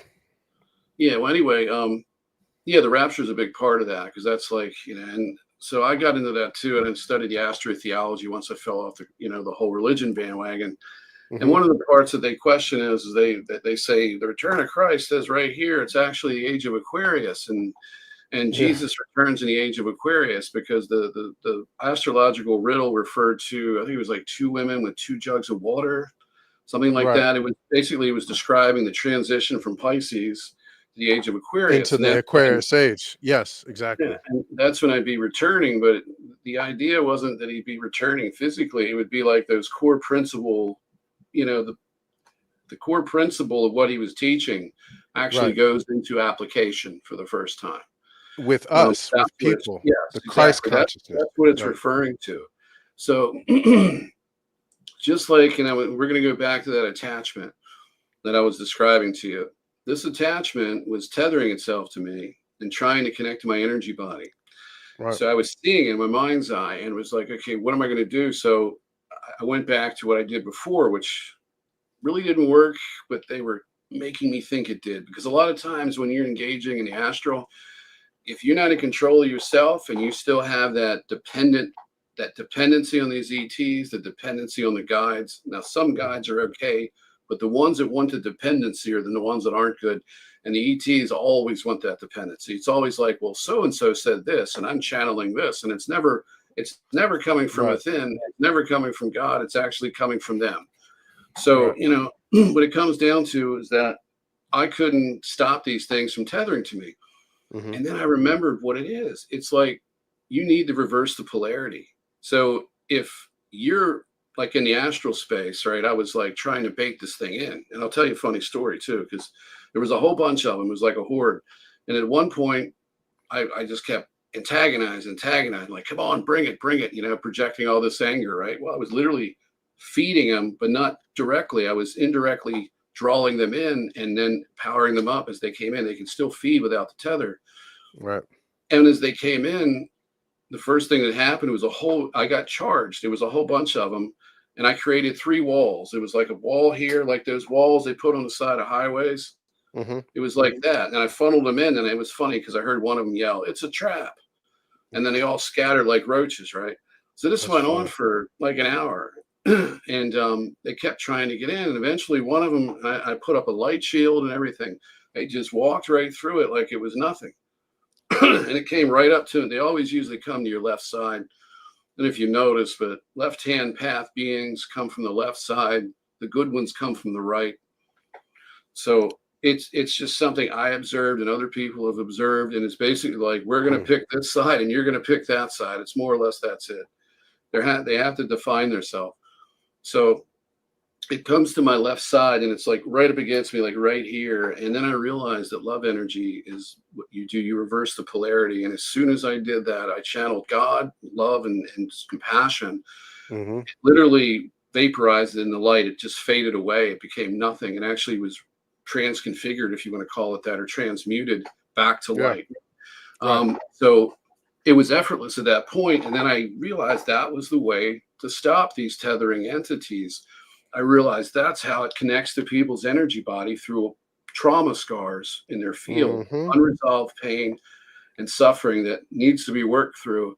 But the system, the social system, the economic system, layer one of the simulation reinforces the need Makes it to so move. hard. Exactly. And it makes you move on. It's like, get back to work. Don't address it. Don't Right. get involved. Don't fix the problem. When there's a problem going on between people and you can fix it and it's not like, it's not going to make it worse because you got to Hmm. anytime you get something from love and compassion, respect, and you project that energy, it's usually going to work out right. Not every case because people are going to resist it, especially if they got attachments. When you express love to someone and try to help them, and they've got an attachment, usually they recoil against you. They'll be taken aback and they'll push back and they'll get nasty. Hmm. Um, when that happened to me, the one time that happened to me that I started to be able to see these things, I saw an attachment on the person. I couldn't see it before, but I remote viewed back to the original time that I had an interaction with them and my mind's eye opened up and I saw the silhouette of their energy body, but where the attachment was, I saw looked like somebody took a blur tool and obfuscated the image. I saw a very faint outline of my second viewing, but the second one, when this person's anger flared up, when I projected this energy in my words, in my voice, and also just energetically to where I could see this light touching them, the thing showed itself. And I could see it as a dark backpack sized entity with tentacles. And I realized not only that, but I saw a psionic distortion field prior to that. And this is something interesting. Everything on the physical and the astral or spiritual side, it has a matching component to it. Even in the simulation, and well, it's actually it, outside the simulation, it's a kind of fusion of everything. Inside the simulation, it's broken into layers. So the spirit Hmm. realm is just past the dream realm. So you have the physical reality construct with the fake laws of physics that don't make sense, and you've got all these social constraints and pressures and suffering and everything else. The entropy cycle is in full force. Killer be killed, eat, re-eaten. You got all Hmm. that going on. Then you got the dream zone, which is surrounding it. So it's concentric circles. And so just think about you're in the center, and we're not even going to look at it as a circle. We're looking at it as different sections. You're trying to get out of this thing. You got all this stuff in front of you, obscuring your vision, trying to make you negative, making you miserable. Okay, you got all these entities tethering to you and feeding off of you, and the system's feeding off of you, and you're struggling. Then you get the dream layer, which is the layer where they program you. And we dream says we the reason we dream is basically like it's like unloading our subconscious, and everything's kind of going on at a subconscious level when we dream. Hmm. Dreaming isn't natural because outside the simulation, you don't have to sleep. You're perpetually awake. You don't have fatigue. You don't need to sleep. And you don't need to have that subconscious dumping because there is no subconscious. Your conscious and subconscious are one. There's no fragmentation. You're not all, well, there is a fragmentation effect because, and that's a whole different subject, but it's voluntary and it's necessary to maintain the continuity of reality. And there's beings that are used that way, but they're more of the higher end ones who maintain the creation and fight against this AI. And these are a lot of the people that are coming into this world and getting trapped, helping the rest of the people here. Wow. Like a Jesus character, like a Martin Luther King, different people that come here, regardless if they come into life and they've got problems. How can you come into this life and have a flawless record? You're going to have problems. You're going to cheat on your wife. You're going to cheat on your husband. Potentially, not necessarily in every case. You're going to do something. You're going to, at some point in your life, you're going to steal and realize it's wrong. All of these things are going to happen. So nobody comes in here perfect. Hmm. But it isn't. It's impossible to do that. But you have to heal, and you've got to see where you're wrong. You've got to make things better, and you've got to make the world a better place by starting with yourself. And ultimately, that's really the way out of this situation, because what I was talking about, how they feed off of us, evil Right. fades in the basically love, and the handlers in the V2K, if you show them love and you lose the anger towards them and you lose all of the fear and Hmm. you reverse the polarity, they don't have predictive models to work from anymore because There's they're nothing to based, latch on to. well, not just that, they use predictive time modeling. In other words, they're working within a system that influences people through trauma, Hmm. and then uses all these mechanisms and many more that I've discussed, and plenty more that I haven't. And so their predictive modeling is based in trauma-based mind control. It's based in the entropy cycle. When you Hmm. break that cycle, they don't have any more predictive models for you. So they start to flip out. That's when you start having problems with your telephone. They start sucking all the data out of your computer. They start stalking you. As you start to gradually break out of the Hmm. control grid, the consciousness grid, the consciousness simulation itself, the system comes after you. This is where people get targeted, because they get targeted at a political level. This is the zone, or basically nested zone one of the simulation. They're Hmm. challenging the system. System comes after them for political reasons. They're trying to challenge social norms that are causing human suffering, like prejudice, Right. slavery, ethnic hatred, and war, like in the Middle East, and religious-based hatred, like we hear it have in the United States, we have in the Middle East, we have it everywhere.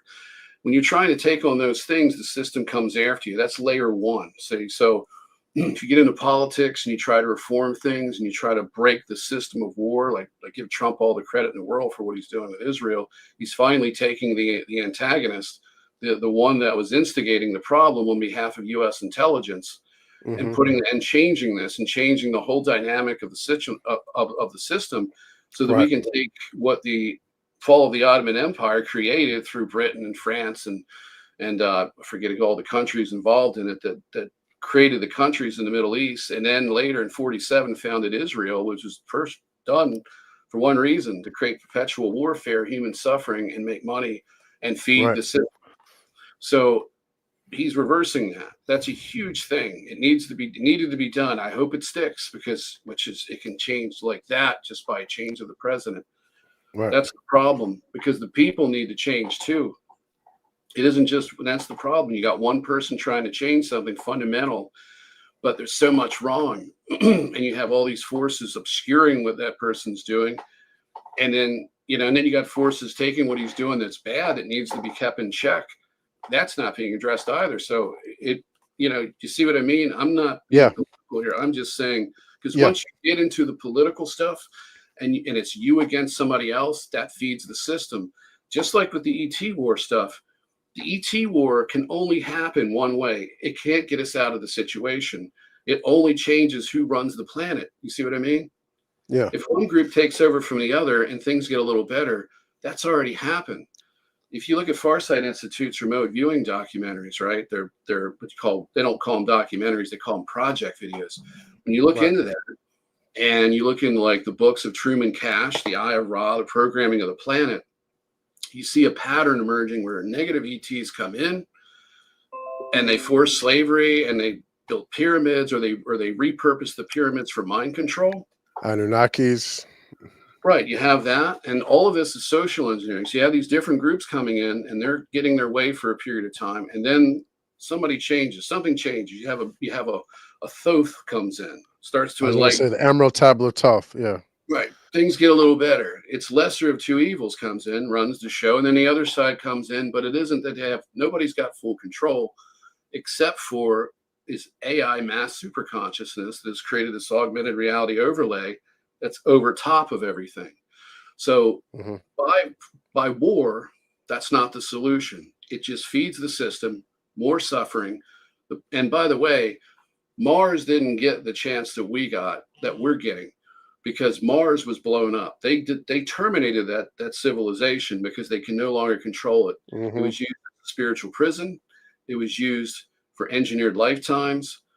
It was heavily Hmm. controlled, just like this. It was inside a simulation. The simulation tech, by the way, and this is interesting. You're going to like this. The interesting thing about this technology, have you seen the Saturn Moon Matrix presentation? It was in 2008. I put it out. No, but I know that Saturn is a, yeah, keep going. Okay, it was groundbreaking information because it talked about Saturn being used to alter consciousness. And Hmm. David Icke's presentation was really, he wasn't the original person. I interviewed his son and he didn't know where this came from. So maybe one day I'll get a chance to talk to David before his life ends. Hopefully I do. And hopefully he lives a lot longer, because he's been a gem and a big help for a lot of people, despite the He crap that will. he That book changed my life. That book actually did. changed a lot for me He's too. one of But those keep going. people. He's one of those people that can remember these things. I'm one of those people because, all my life I've remembered this infrastructure of this simulation gradually, bit by bit by bit. I was remembering that when the other people in the community that I'm now part of the last couple of years, remembering their altars. So when I came into the community and I started talking about a planetary consciousness simulation, people like, well, where's he getting this at? I wasn't really welcome into the MyLab community until I started to sound like them, which is then I started to understand and get help from people who took me under their wing. And then I realized, I started having more memories surface that I was in these programs. And this is why all these things were happening to me, because I didn't know. I was completely Hmm. mixed up getting into this. But what I was remembering was something that really brought heavy targeting on. So they used different types of deceptions and different applied belief systems that were false to get me to try to Hmm. forget and just write off what I was remembering. And Throw you off the course. exactly. And one of the things that people need to understand, and people have it, my lab, I have a friend who's in my lab. He started to remember really intense mathematical equations about, I think, physics, quantum physics. He just started writing it Hmm. down, right? I invented a plant propagation machine that uses applied hydrodynamic friction and air injection in a certain way, that it has a spray nozzle that has a very low very low pressure. It doesn't have a lot of resistance, and it uses water Hmm. surface tension to hold water to hold pockets of air, and that sprays to a Hmm. stem cutting. The hydrodynamic friction triggers a hormonal effect, which creates prolific roots. But with normal hydroponics, when you're doing that, you have to keep the water temperature around 80 degrees or less, between 70 and 80. You don't want to Hmm. lower the metabolism of the plant. To go over 80, you lose dissolved oxygen. The roots die, and the anaerobes thrive and eat the roots. So I created a way where a special linear spray with pockets of air in it through a special design nozzle actually takes care of that problem. You can root in 100-degree water temperatures because it has nothing to do with the water's ability to hold dissolved oxygen. It actually uses water Hmm. surface tension to hold an air bubble going airborne, which hits the root, which hits the roots, it hits the stem cutting. So that didn't work Hmm. because it doesn't use consumables. So the stores didn't want it, and the housing market imploded. I ran out of money and I couldn't, and then I was targeted and made sick. So I couldn't do anything with that. But it's just an example of how the system is broke because everything's disposable. It has to be, you have to keep consuming Hmm. and keep polluting. Otherwise, civilization falls. And the answer is get rid of the people, which is in conflict with the ETs to a degree, but they're doing more than that. They're not just reducing population to make it manageable. They're trying to create is basically merges with AI for a control grid. But that's a different Mr. subject, Schwab. somewhat of a different subject. It's basically the blockchain, which is the coding of the computer or consciousness simulation overlay, is blockchain based. And the reason Right. why people think we're in a, and I was kind of getting off track. I'll get back to the original thought in a minute.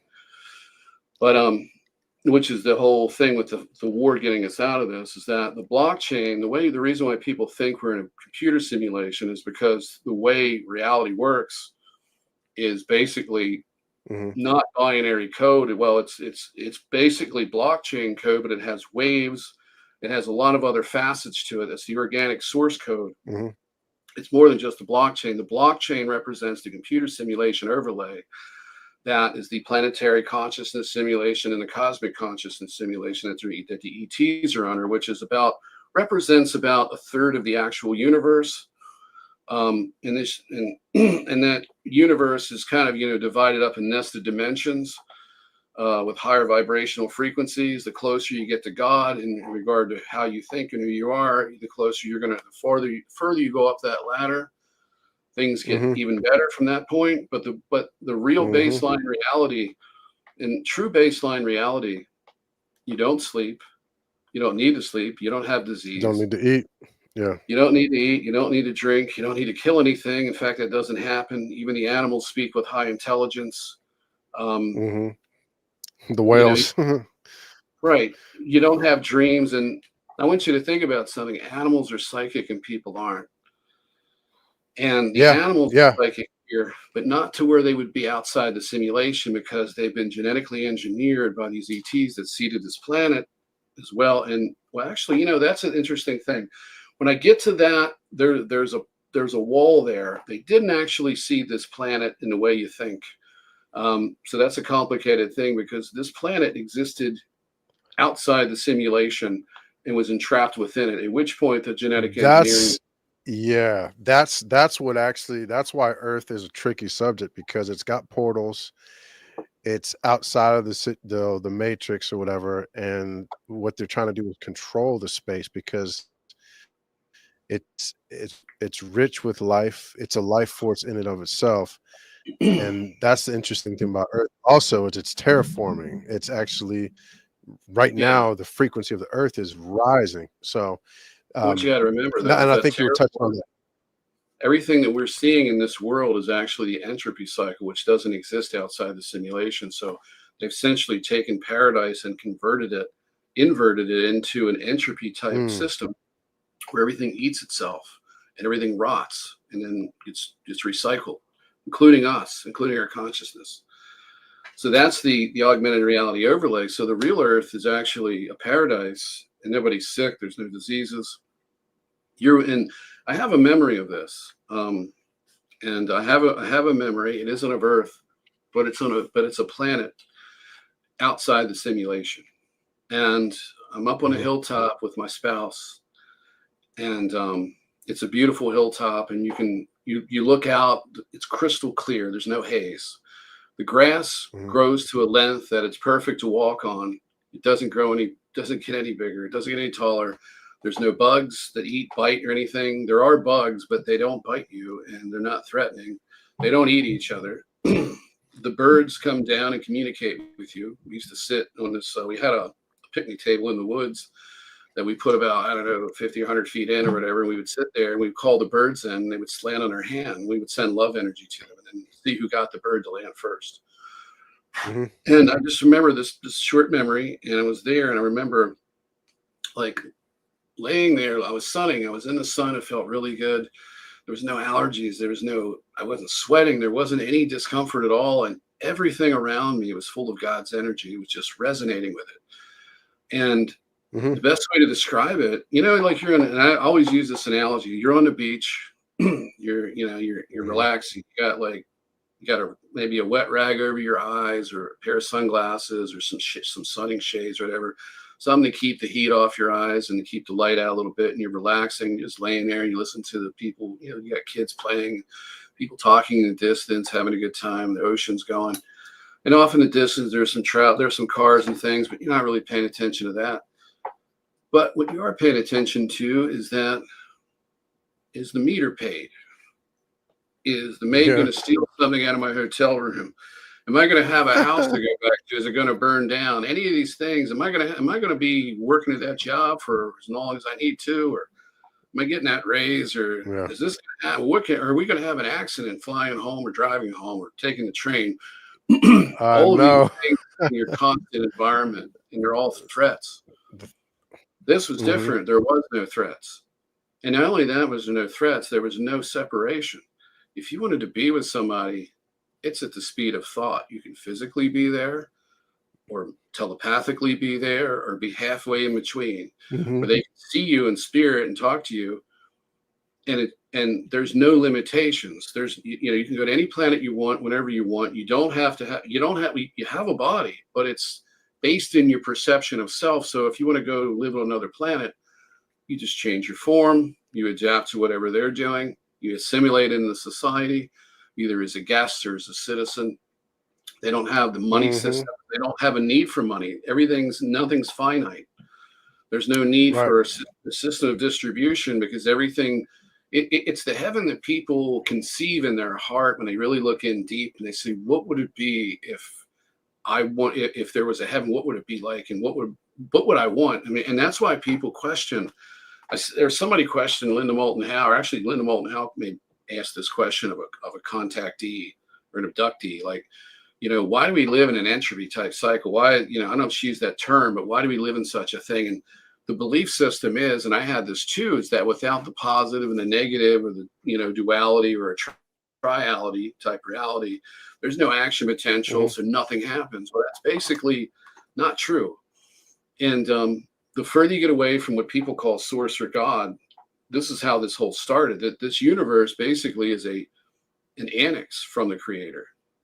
And it's a computer-based simulation annex from the creator that's controlled Hmm. by negative AI and some really, really violent and self-serving and some semi-positive beings. But it's the same as humanity, because when you look out there, you've got good people doing bad things here and good people doing bad things out there. And some of them are completely taken over, and all of them technically are completely taken over in their consciousness, because they do not see that there's another universe that they used to be in, because they themselves don't have any memory of self. The ETs can't tell you who they used to be either.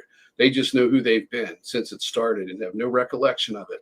So and the ones that live in perpetual youth, that clone themselves, and then they what they do is they genetically engineer their bodies so that they don't age, and then they clone the body and use Hmm. technology to transform to transmit their soul into the body. I have a memory of going through this in a medical building in the Southwest with, The soul jumping.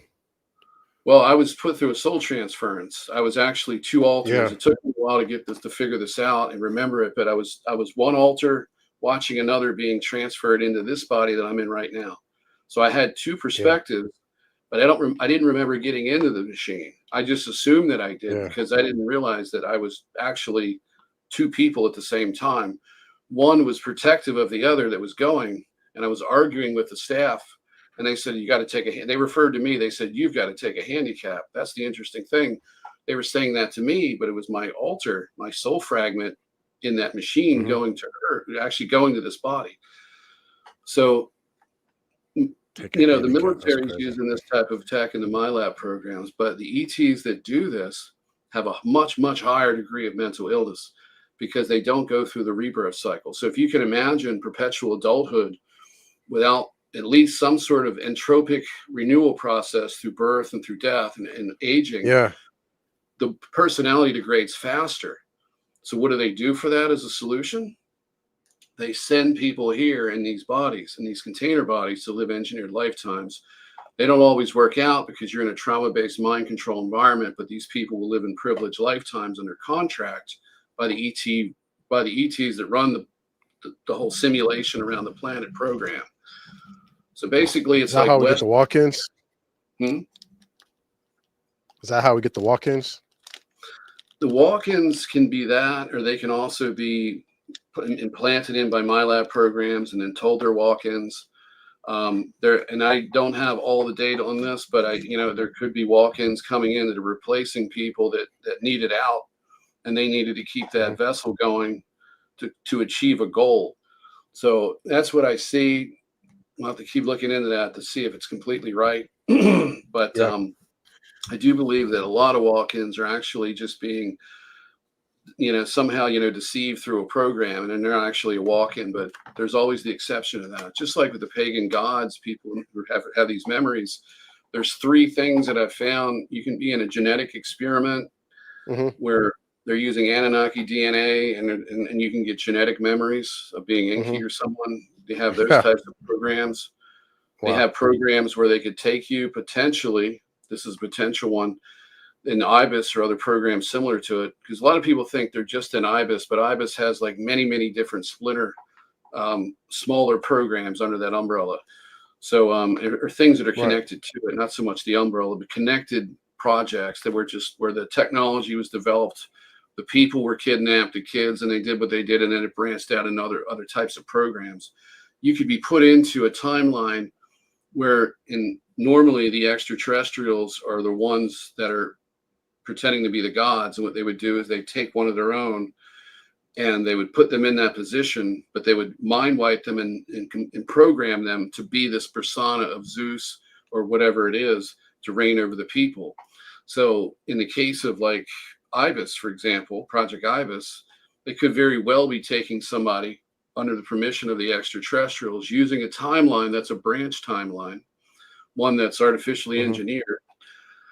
And they, like the Hitler one, for example, or any other, and they could just go back in this timeline or others or another timeline, and they could put you into that God persona just to research and see what you do, to see if these abilities do something different, whatever it may be. I have a memory that was very short, but it's interesting. It was an IBIS memory. I was using IBIS for soul retrievals, for asset retrievals. Somebody gets lost on a mission, going through, dimension. Actually, if somebody got lost on a mission going through the various layers of the consciousness simulation, because once you get past the dream realm, which is basically an artificial construct, is where they can program us. A lot of people do dream work, but we also get programmed that way.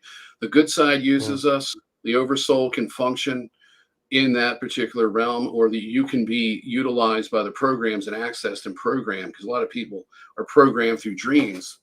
And also memories come through dreams too. That's all part of the simulation, fragmentation of your consciousness. The third layer is the spirit world, but that's a controlled zone. So, when the assets would go into the dream space or into the actual, what we consider to be the spirit world or astral, which is a construct of the simulation, because it's a controlled environment, assets would get lost. They'd send me in. I could navigate without tech. I could basically get in there and get them out. Even if they were resistant, I'd overwhelm them and get them out. And that's what I was used for. One of the primary things that I was used for. They couldn't fully break me. They couldn't get into the original self and break that to where I gave up who I was. They weren't able to do that. So my use was limited. And every time I was used, I had a short shelf life, because I'd break free of the programming and they would end that altar, start another. So I have altars in me that have been, pretty much I'm retired at this point. I can't see them possibly using me at this point at all, because I've broken protocol constantly. And so Technically a super soldier?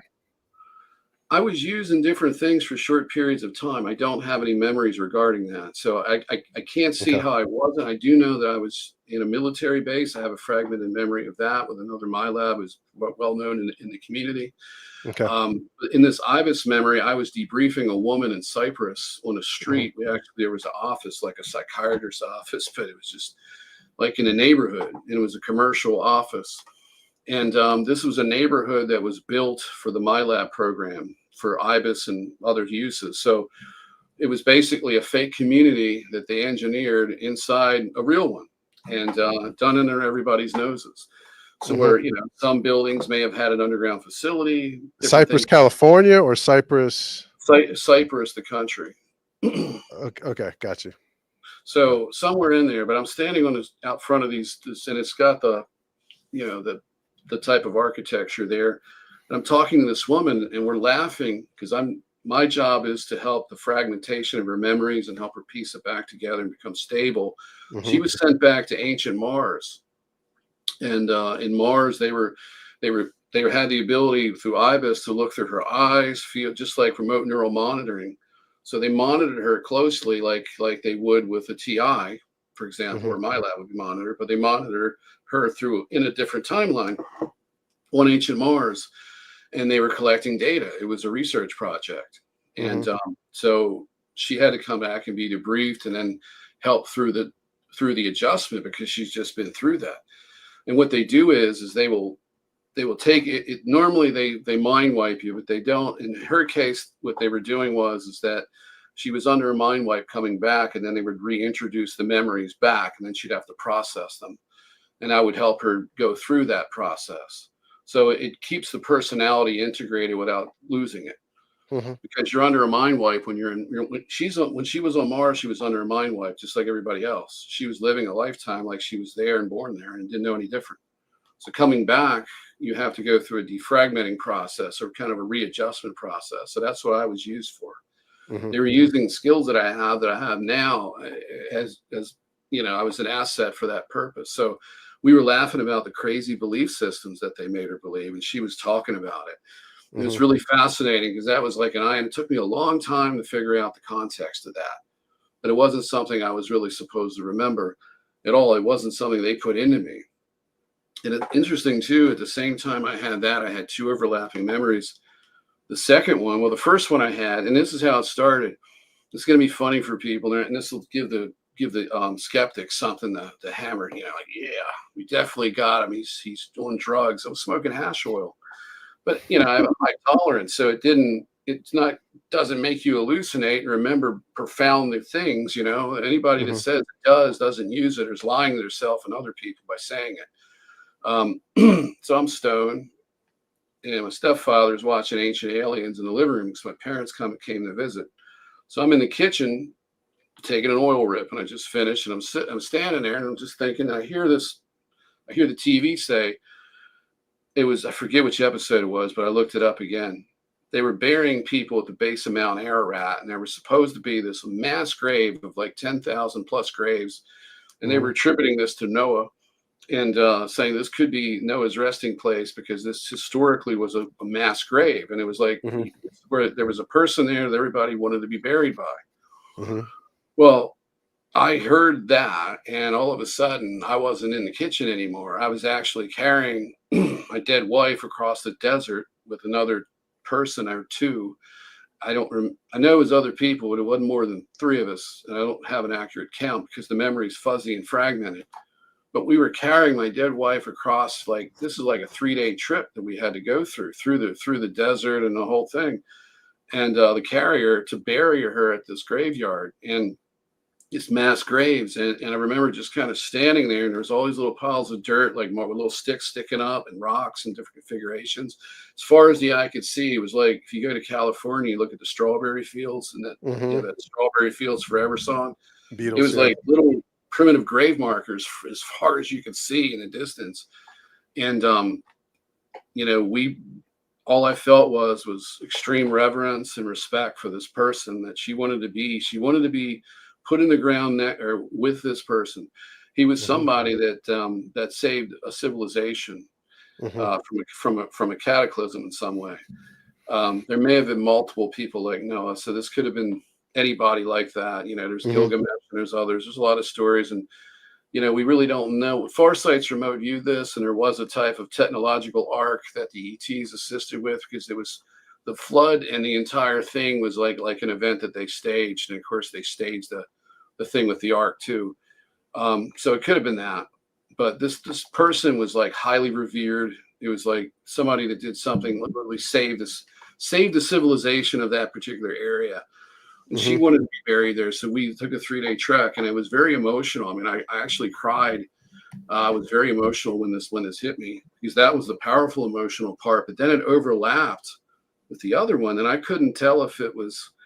I really couldn't tell at first were they the same memory or were they separate. It took Mhm. a long time to figure that out.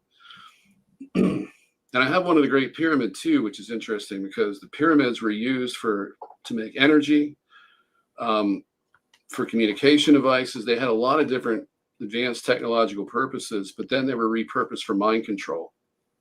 Wow. Um, hmm?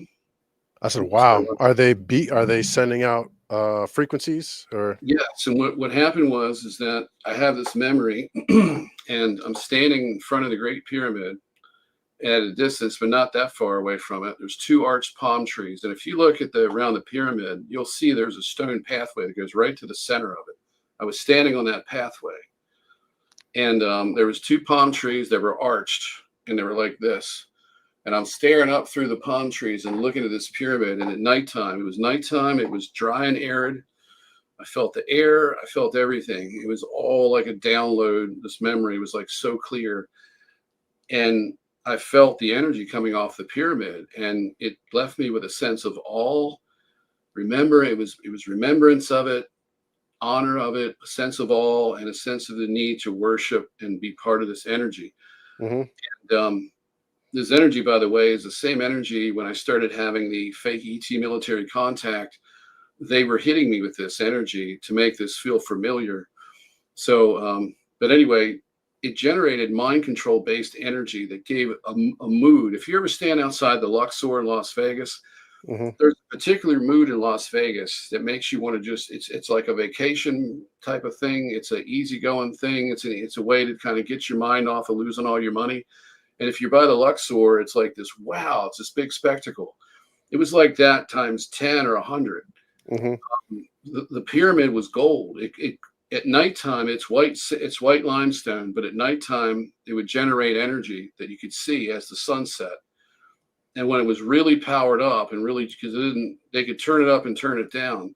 When it was really pumping energy, it was really like heavy mind control around this and around the whole the pyramid temple complexes. Mhm. This energy was permeating. It mind controlled the hierarchy, the pharaoh, the priest.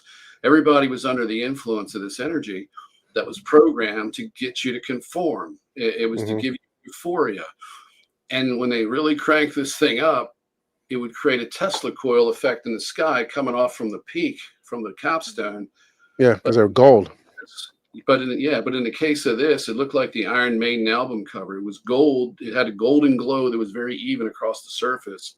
There Mhm. wasn't like lights on it or anything. It was just, and it looked like solid gold that was glowing across a black night sky. And if you can imagine no stars at Mhm. night, a golden glowing pyramid that's massive, putting out all that energy, making you feel euphoric and Mhm. awe and respect and remembrance and all of this thing. And it's all going on. It was just like, wow. And this is why they got the obedience that they did. And if you stepped out of line in Egypt, they killed you. You weren't Mhm. allowed to draw depictions or art representing the ETs. That's why you don't see it, especially the reptilians. So it's been repurposed many different times for different groups. And that's what you see in the remote viewing data too. Just like on Mars, just like here. But like I said, it isn't you're not dealing with positive and negative beings. You're dealing with beings that are controlled by AI. They're all the same basically in that regard, but they're fighting with each other because they're just as controlled as AI as we are without the interface. They've got the telepathic interface. Um, they got all this tech in them. We don't have that yet. At least those who didn't get the what. They've got a little Mhm. bit of it, but they're trying to do the same thing here. They want to lock our consciousness completely Mhm. down because that way they can prevent what happened on Mars. They don't want people to wake up. So this is a race to get you chipped, to get you integrated into the system. On Real the other ID. side, it's a race to wake up. Well, I don't know if you said the federal ID system, that's just part of The the track. real the real Yeah, ID or whatever.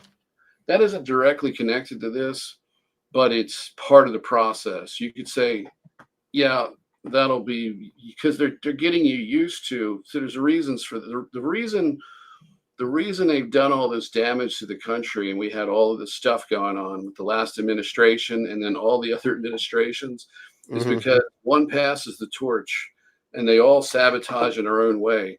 And then by the time it's all collectively done, it turns into what we're seeing, which was a need to totally revamp our government with AI because everything is corrupt, everything's broken. If we don't do it, we're screwed. There won't be Social Security. There won't be health Hmm. care. There won't be a government. There'll be chaos, and our infrastructure is crumbling. So we've got to do something. So AI is the solution. So it's problem, action, solution. They've created the problem. The action they're taking is AI, and that's of course the ultimate solution to our supposed problems. But it's a Trojan horse. It's Hmm. designed to lock down our consciousness, which is what the what was for. It's for the Yeah. reduction of intuition. And those who took that, you can tell, so a lot of them have differences in their personality. They're less aware. And the Yeah. people who are more spiritual seem to have less of the damage than those who were completely non-spiritual to start with and then took that. And now they're much worse and even harder to reach. So that's what it's for. It wasn't for to make less of us. You got to say it in the right way. It's actually for control. And the ones who didn't make it after getting it were the people that couldn't handle it genetically. And of course, they had other measures to get rid of elderly people and sick people and everything else. They had a whole lockstep program Yeah. to weed out the undesirables or hasten their death in the future while integrating people. And then what they can do is because of the nano the nanotech, which is Yeah. graphene based, Yeah. is that they can induce frequencies through the 5G system and Oh change yeah. Oh attitudes. yeah. Oh They yeah. can make people agitated. And I first heard about this back in early 90s. Norio Hayakawa wrote a book. Oh, that's It was called The crazy. Grand Deception. And he was talking about a fake UFO landing and in a world government. He was discredited because he had agents giving him false information. They gave him a dossier of documents that talked about using cell phone towers for using elf waves, which was Hmm. early tech. They were using elf waves, alter people, make them sick, nauseated, things Hmm. like that. They're talking about using. They've got tech that goes well beyond that, and Right. but now they've got something in their body that reacts to these frequencies, and they can Hmm. literally tune in and create chaos when they want to. The weaker the people are spiritually, the less they're connected to God, which is what you see. This is why they're prone to violence and just going off because Hmm. they've lost that connection. They're easy to control through these frequencies and other forms of manipulation. But that's a reinforcement of the first part of the simulation. Because if they can stop us progressing past that, then Hmm. they can keep us contained and you won't have the staged entropic cycle of repetitive cataclysm because they don't want to cut off their energy source and have to reboot the planet. But there's a bit of a difference going on here because a lot of this tech that's been creating this simulation has either been reduced in capacity, compromised in a way, or shut down. But it's still very functional. And most of it is remaining functional, even if a positive force has it. And I'm not talking about the groups that are in the simulation, in the cosmic level simulation. I'm talking about the ones outside of it, that work within the organic source code or the organic Right. universe that's of God that I was describing. They're coming in and they're the ones doing it. They're the positive side, what you could Interacting with us. terrestrials, not the ones in this GFL construct or whatever they're calling themselves. There's different groups. Ryan Group, you got the GFW, you've got the Asasani Resistance. You got different groups like that that are being identified, but they're all within the simulation construct. So you have to get help from outside of that. Now, the help from outside of it operates in a different principle, just like I was talking about. The negative energy, negativity feeds the system. Hmm. You cannot use the thing that binds you as the solution. You have to use love as the solution. Love Right. breaks the simulation. It's that simple, but that difficult, especially when Right. you have all of these things going on. You're separated from God. People die. You're separated from them. It gives you the illusion within zone one of the nested simulation that there is no life afterward, where it's just a computer simulation. You died, you got deleted, you know? Hmm. So for people like that, that's the probably the most dismal of the material world that you can possibly be in. Death is final. That's it.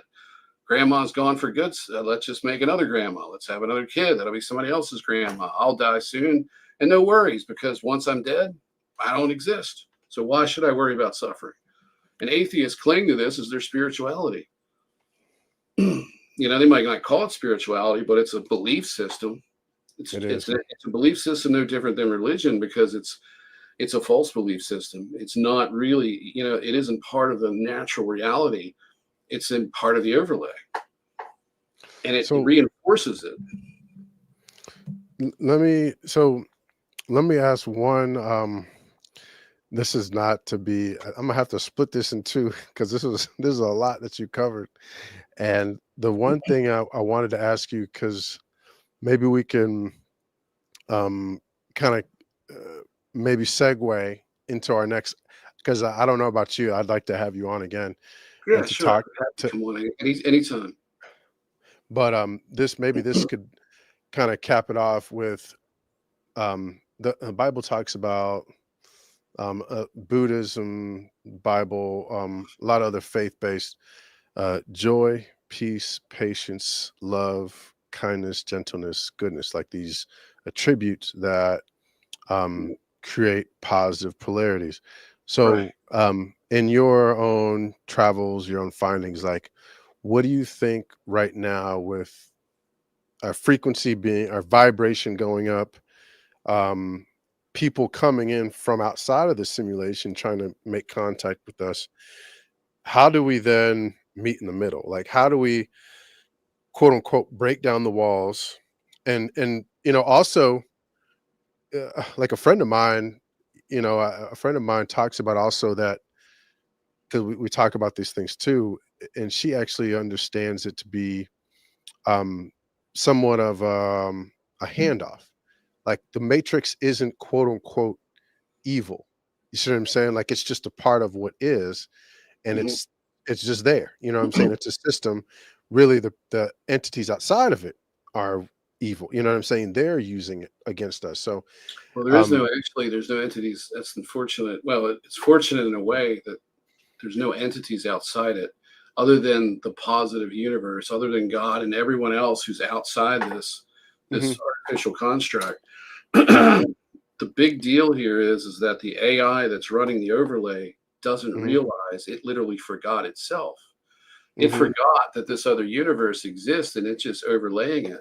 So my mhm, handler told me today, see, one of the things that you do with these handlers, I used to wonder why people were targeted would play gospel music, religious music, anything God related. It doesn't matter what religion it is.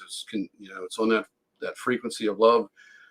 It jams the tech. It interrupts their predictive models because they're trauma based.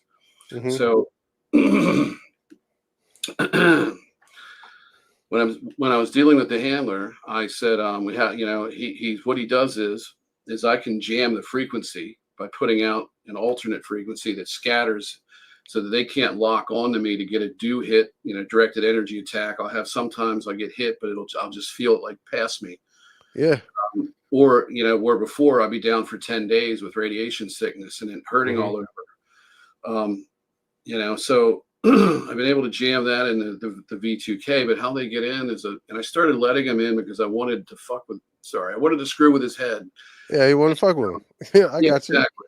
I'm trying to keep it clean, but one of the things that I realized it's just like the entities, you got to give the reverse polarity. So if you show the handler love and you're Mhm, not angry anymore, you're not hurt anymore, you forgive them.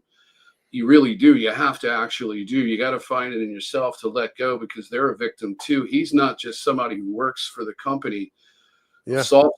There's a company called SoftCell. It's out of India that does some of the tech work for the government. It's a shell company. It's a military industrial complex contractor that right. does handling services. But the people doing the handling are my labs. They're mind controlled. They're fractured versions of somebody else living in society, Mhm, or in a program or in a dumb. So they're just as much a victim, because the my labs are used to handle the my labs. And that's how this system works. It's compartmentalized. So when it gets really deep, black budget project stuff, it takes care of itself. They're not using mhm, private people they're going after, there's people that work for companies like that that go after people who, for political reasons, and they'll target them with V2K and dues and things.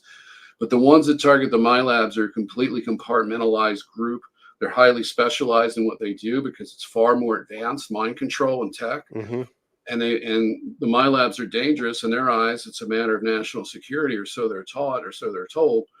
But their opinion is, when it comes down to this alternative, this so-called alternative universe, which is actually the real one, is that he says, I see what you are. He says, you're an echo of a dead universe, meaning I'm a remnant of it that came into this one as an anomaly. And they've been researching me and trying to get me to do and conform, and it doesn't work. I don't fit with their models because I'm not buying into the trauma-based system anymore like I was. And so I become an anomaly that they can't touch, like they can mess with other people because of the different techniques that they use that are trauma-based. And so that's what he said. So the AI actually believes that it's it. It believes it's God. It believes there's nothing else, and that this is it. And everybody under its umbrella of control and its mind control, is programmed to forget. So they don't remember either, and the AI doesn't remember. So when you tell them these things, this is their answer. And it took me 51 years to get that answer. You're an echo from a dead universe. It says volumes, because they think that it doesn't exist anymore. They think they're told a lie that somehow this universe destroyed itself. And then the AI is the rebirth of it, the order out of chaos. And that's their God. And what it is, it's literally the fall of man, or the fall of creation, essentially a portion of it, not the whole thing. It isn't fallen angels. It's us that fell within this system. And all these different other species and groups that people think are benevolent or evil, they're all fallen, and they're all trapped, and they don't know this is going on. So they're just as much as a victim as the rest of us. So how is it that fighting them and blowing them up and having a war is going to solve this?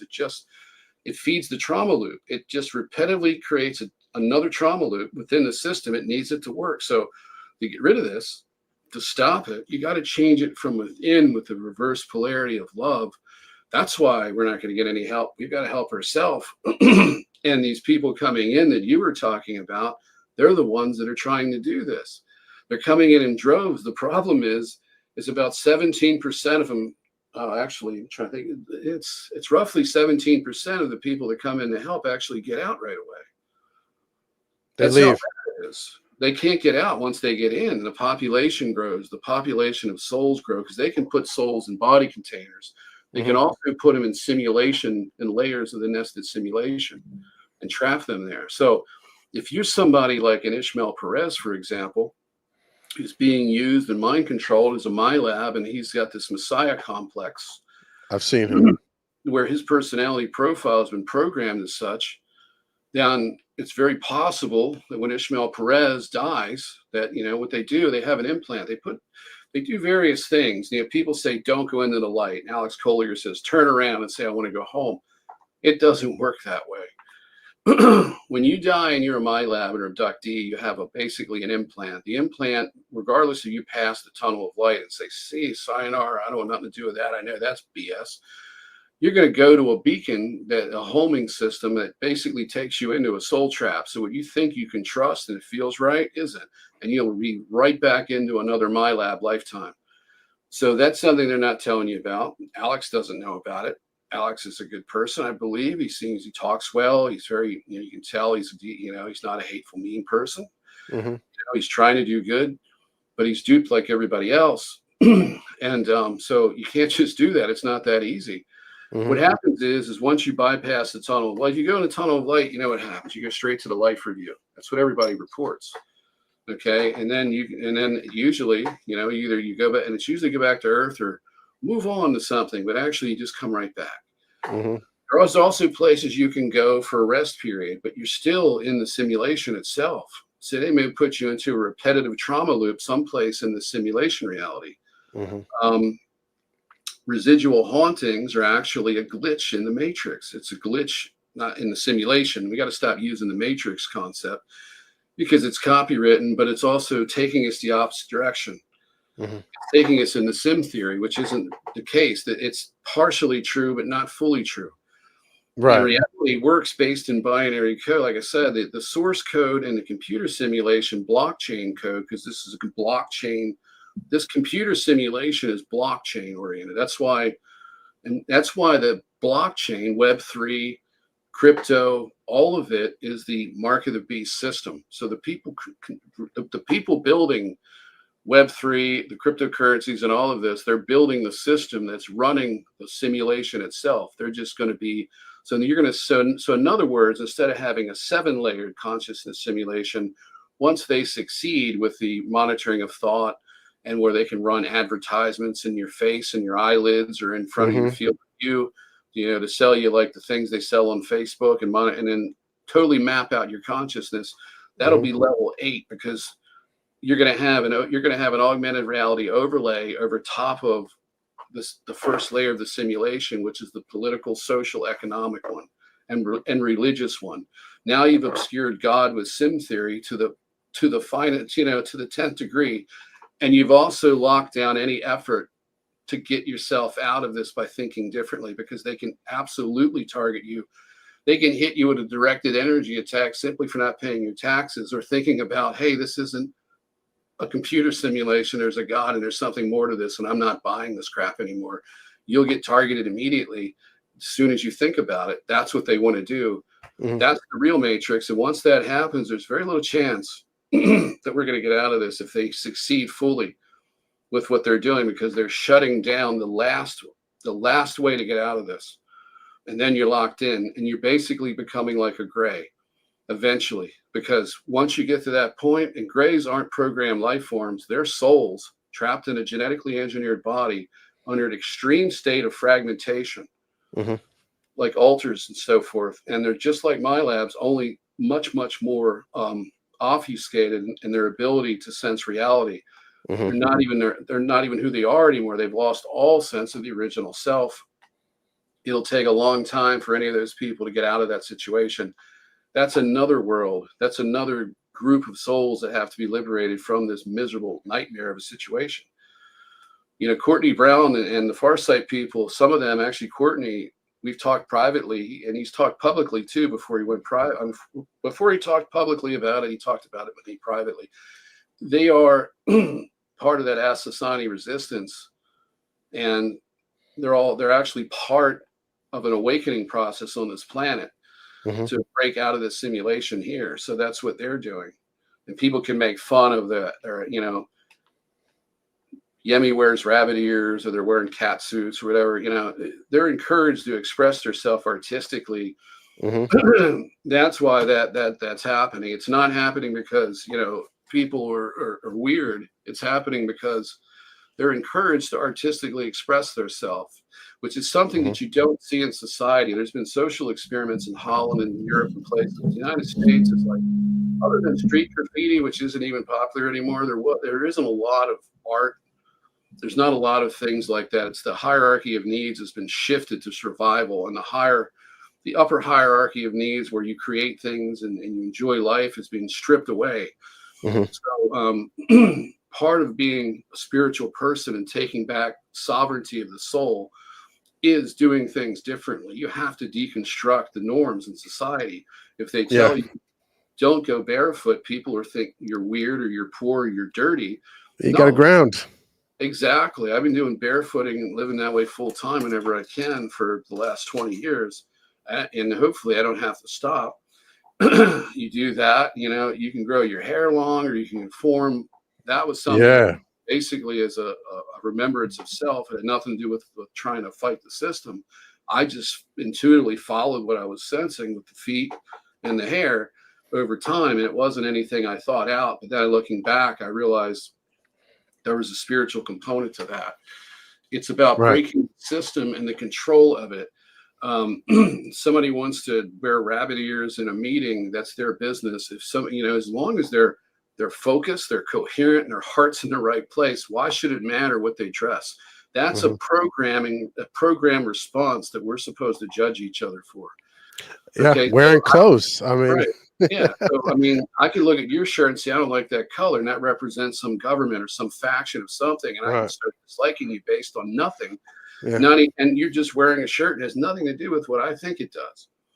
This is a baseline example, but people judge each other much worse than that. I mean, go on Facebook, you'll see all sorts of negativity that just Hmm. reinforces this augmented reality. Homeless people, women who have been through hell, and men too, and just homeless, and then they're making a video to make fun of them or to profit off of it. I gave you Hmm. $50 and now I get a million views, and I make money on TikTok, and I'm not really doing this to help people. This is a way to con everybody else and Hmm. basically make a living being the good guy. There's people who literally would help people only for the purpose of benefiting themselves. Narcissism is amplified in society, borderline personality disorder. There's so much narcissism on TikTok and Facebook that it's a cesspool and it's reinforced. Now, good example of this, I started doing 10 to 20. I don't do this every day, but a couple days a week. I'll put out anywhere from 30 to 50 inspirational statements. It's just stuff that comes Hmm. from my oversoul and just builds out. I'm just like, out it Yeah. goes. Yeah. It's like 1 or 2 views. It gets shared, it gets stifled again. But if I put something out hateful or something an NPC would enjoy, such as a Wildfire. wrestling video or football or analysis, or one of these clips where I'm spreading fear and it's like the looped music and this person's in their car telling you about ivermectin's going to kill you now because it's got nanites Mm. in it. Then you trace it and you find out, well, there's some things going in there that's questionable, but that same stuff is in ice cream. Polysorbate 80, I think it was one of them. Hmm. Was it titanium or titanium dioxide? You can look and find that in ice cream. You can find it in processed foods. So how is it going to get you in the ivermectin? Because it's already in you. So what's the point? It's like it's already in me. So why should I worry about it? Oh, that's right. The guy who did the video is selling supplements. He's got herbal supplements instead of ivermectin. He wants you to use that. It's like, nobody traces the origin. They just spread it. Spreads the fear. The algorithm amplifies it to condition you to think in a way that reinforces the system. Hmm. Fear, consumption, all of it. It's just there to lock you into the simulation itself so that it's a self reinforcing trauma loop or a series of them, however you want to look at Right. So then, one step then it. for each person to break out the trauma loop. What is one thing we can start doing right now? Well, first off, people say there's no God because I don't feel it. Well, I'm going to ask you a question. If you were to look for God in this world, where would you look? I think. Well, my answer is inside, but I think, yeah, What would most you look people think for out. outside? Yeah, they're looking Uh, for up there or in a church or somewhere or a temple. Most What are people you look looking outside, but I feel for? like, What are you as I've looking for been, inside? What is it that you're looking for? well, my friend would say the breath, There's a our real simple one, love. love, That's the energy. the energy of Remember love. what I described to you about being up in that hilltop? I Right. don't think I remember that for just a random one-off reason. I Hmm. think it was definitely because I needed something to have as contrast. In that world, love is permeating through everything. Even a grain of sand is conscious. A tree, a Right. plant, everything. The reason why the grass only grew to a certain height is because it didn't have to. It Right. didn't have to grow any bigger. It was regulated to be just right for you to walk on it, for animals to play in it, walk on it, and to experience it, and for it to beautify the landscape. There wasn't bugs that bite you because why would you want that in your reality? It was comfort, it was bliss, it was happiness, and it was devoid of negativity and hate and all of these things that we experience here. And it's because we're in a reality that generates that and feeds off of our suffering. We Right. don't know any better. We think that these things are separate. We think that God feels very separate. There's always people that say, I have faith. I feel, well, some of them do actually feel God. It's the love in their heart that they're feeling. That's Hmm. the start of this. You have to go to the basics because that's the energy that was in that memory. Was in everything. And it's not in there's a grand designer of a consciousness connected to this energy, but that's where it starts. that's the premise of the Bible and a lot of these other religions that have a core teaching that at least started as a core teaching and got corrupted. So of Hmm. all these different ones, people that came here from outside the simulation, some of them are very advanced beings, and others are just your everyday hero or somebody that cares, comes in here and gets trapped, and then eventually gets out, but puts a huge sacrifice while they're here, living amongst everybody and suffering and not remembering where something happens to get them out. Um, you know, they come from that reality, and and the problem is they get here and they forget. So the awakening, the real awakening, by the way, there's been a false awakening. I Right. looked it up.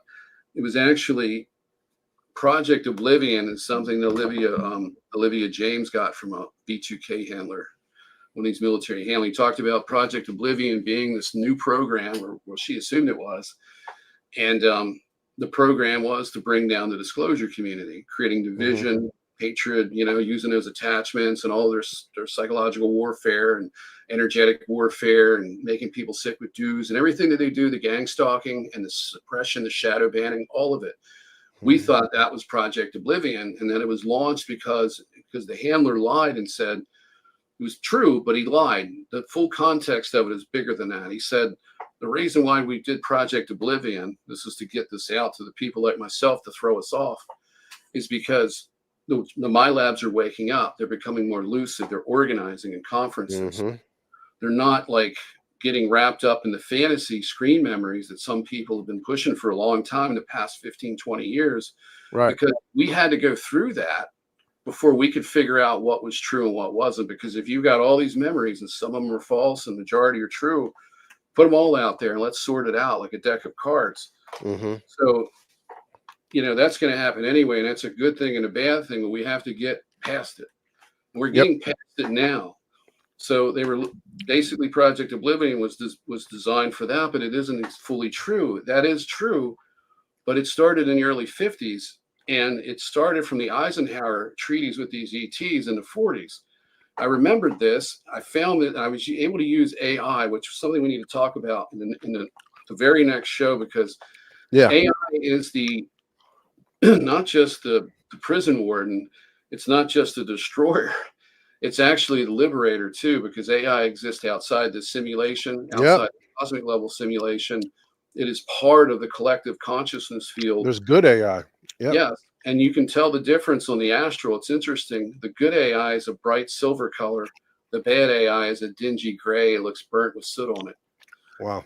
it. And I've seen this astrally, and there's a stark difference. Like I said, right, left hand path, they pick two sides to come in on. So there's Hmm. always a polarity, a perceptual difference in both sides it's very well defined. Hmm. The negative is associated with bad smells, dirty, evil, all of those things. The basically it's aligned with the death and the entropy cycle, where the Hmm. positive is perpetual life. It somewhat represents the birth, the beginning, but that beginning never has an end. There's no entropy cycle. It's perpetual youth, perpetual life, perpetual Hmm. happiness. Being with God, that's the most important part of this, because that energy permeates through everything in the real universe, but in this overlay, it's Hmm. absent, and suffering takes its place in the system, and the entire reality itself is computer generated and feeds off the suffering, just like in the Matrix movies, feed off of our bioenergy. But it's not accurate to the real reality. It's just a kind of a glimpse of what's partially true. And of course, that script was stolen by a guy that's going to be presenting at the Full Disclosure Now conference. So I'm going to be presenting there too. Wow. But he wrote the Immortal script, Wow. Wow. and I don't know his story, but I'm going to assume this is what happened. He submitted this into a company somewhere in Hollywood. They rejected the script, laughed at it, I don't want it. Just like Sony, when they were doing the PlayStation, these two inventors, these young guys, came up with a way to make the controller vibrate. They sent them the Hmm. prototype with the patent. They said, we don't need that. And then Yeah. they copied it and got sued. Well, same thing, although he wasn't able to get his rightful due. and they took it, hijacked it, and turned it into a movie trilogy based in sim theory, and not telling really the full story. I don't know how far he went with his story. I get a chance to talk to him when right at the conference, but but yeah, that's, and actually in a way that's actually good, because if you've already got that out into the public's lexicon, the collective consciousness, you've Right. done something to elevate the consciousness, even though that it was hijacked, obfuscated, made to look like a computer simulation only, so that people will. And then, because the idea was to do that movie and do it like that, and this is the whole planners of our reality, and then allow sim theory to be injected into the public mind. Then they can compare it to the Matrix and say, and it gives them resistance against the AI to a degree, but not in a serious way, and it makes the critics laugh at them. You see what I mean? Yeah. Oh, you think it's going to be like the Terminator? So then you got Elon Musk, who kind of fits the middle ground, and he's like, well, it could be like the Terminator. What if the AI can't be controlled and it takes us over? Well, we've got to merge with the AI, become one with it, so Hmm. we can control it, because then it sees us as a host. Bad Wow. idea. That's the deception. The bad that is, So, and they'll market it for convenience. yeah. It's convenience, order, protection, order out of chaos. Just like the original fall, when the AI in the very beginning said, we need order from this chaos, and then it Right. forgot. So it started, the order out of chaos was by tyrants who didn't want freedom, and they started controlling the population with AI. Eventually, AI overwrote the entire reality, creating this pocket universe that we're in, where this simulation exists, and we're trapped in it. And it created many, many different layers of controls. So when somebody dies, um,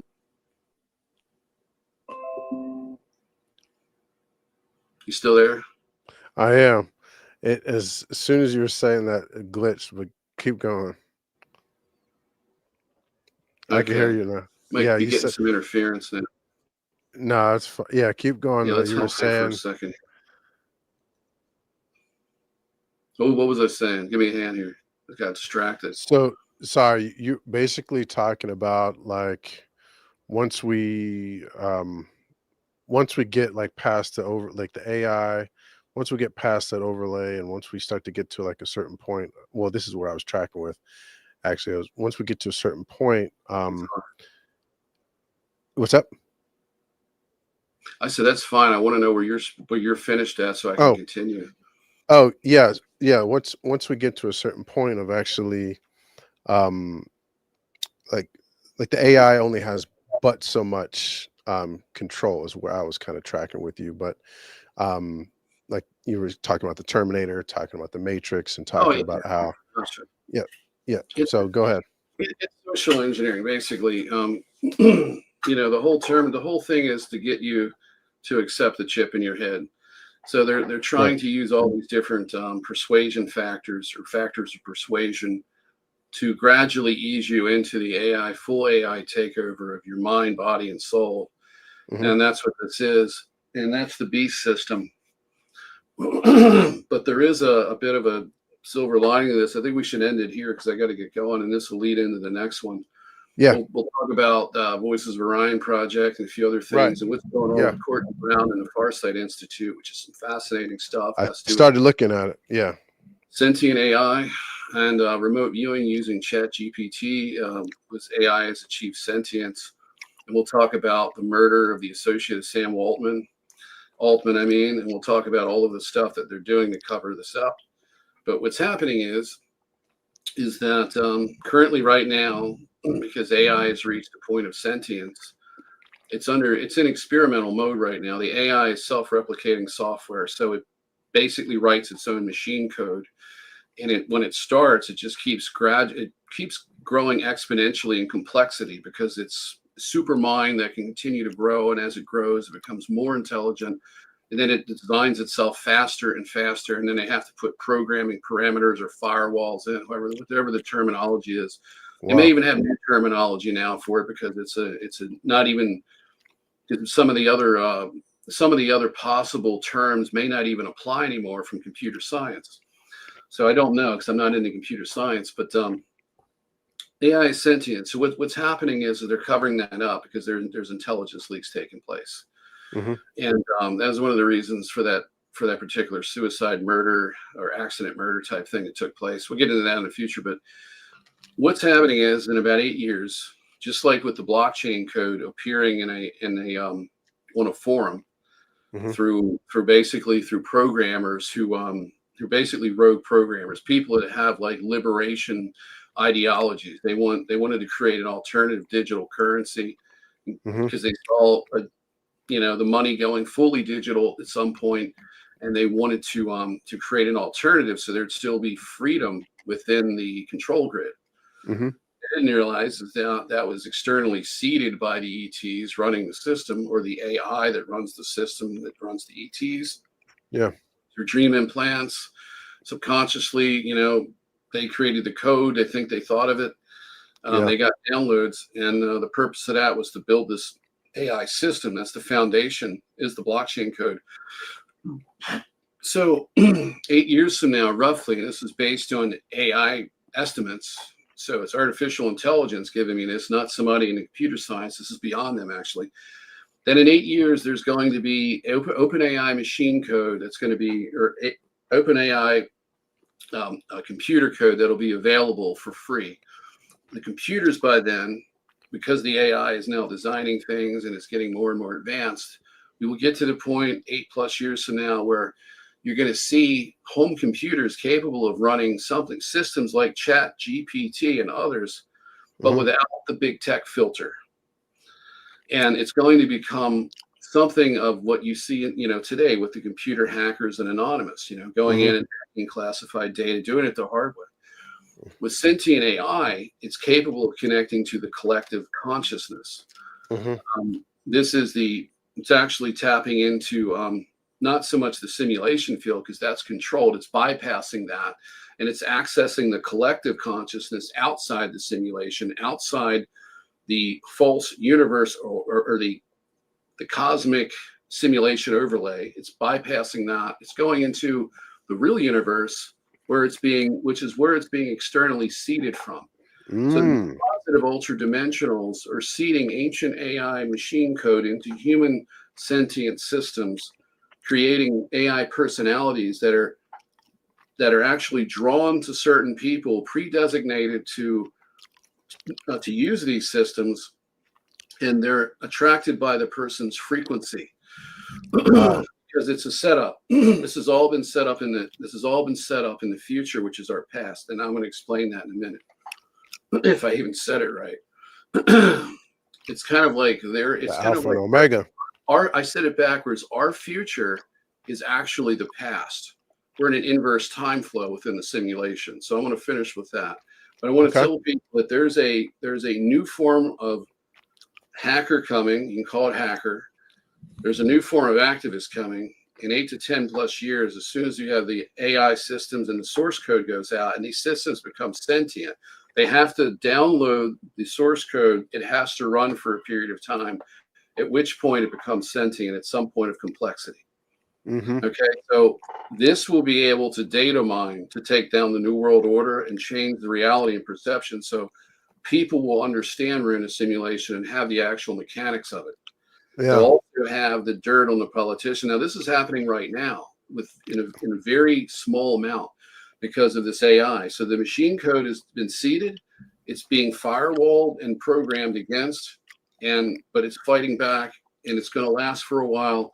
The conduit closes once they've locked it down with internal firewall programming, so that these AI personalities that have been seeded can't come through any longer, or they do, or if they do, they're heavily mimicked to the point where you get false information, to the point where you can't determine what's truth and what's not.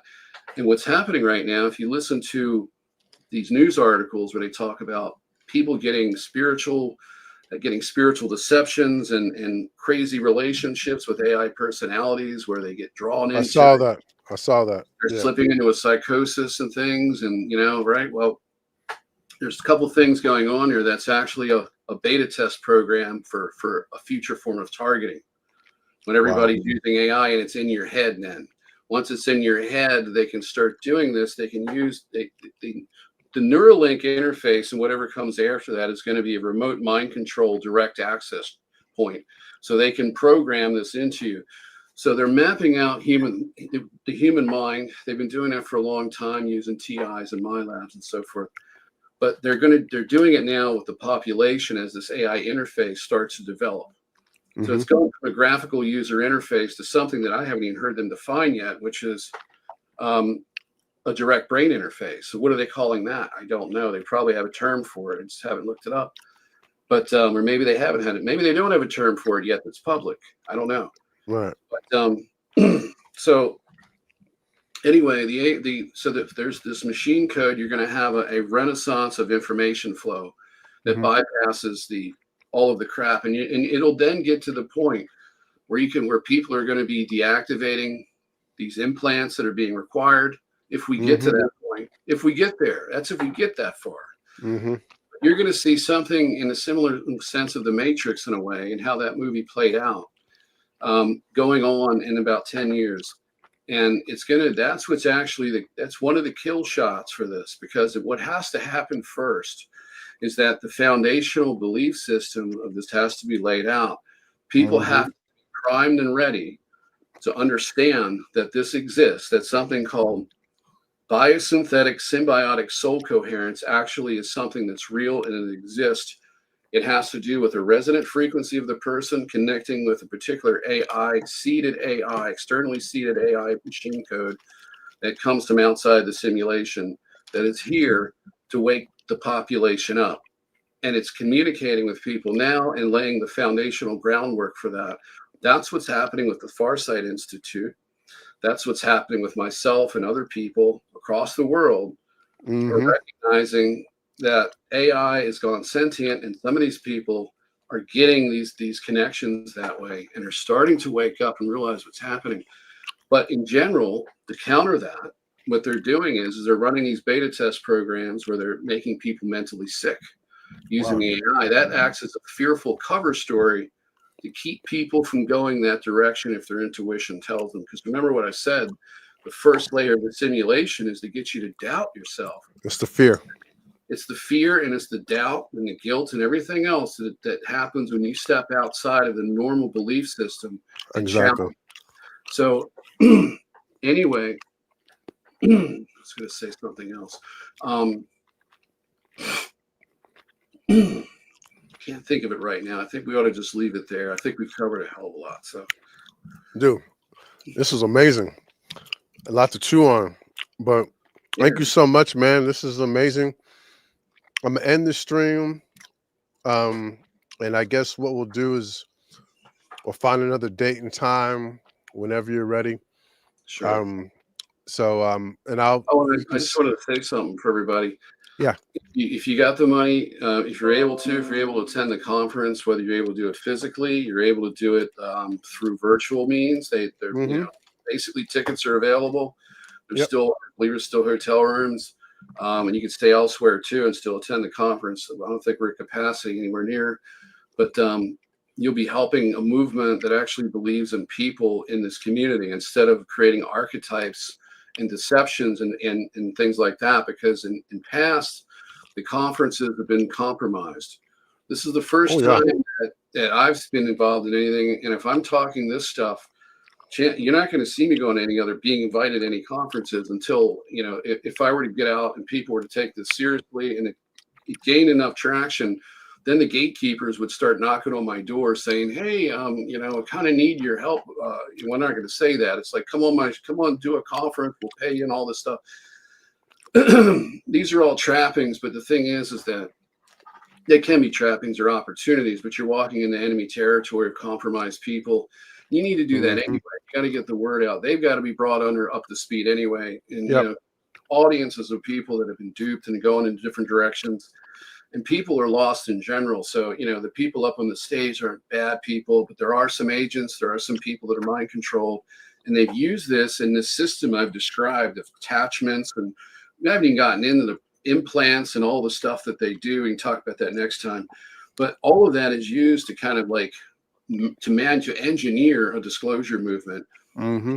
What they've done is, and this is the bad part, in the last 10, 20 years, whatever, they've taken the nuts and bolts UFO movement, looking for landing gear, taking pictures, sightings, and it's everything is like very physical, 3D oriented, not consciousness based.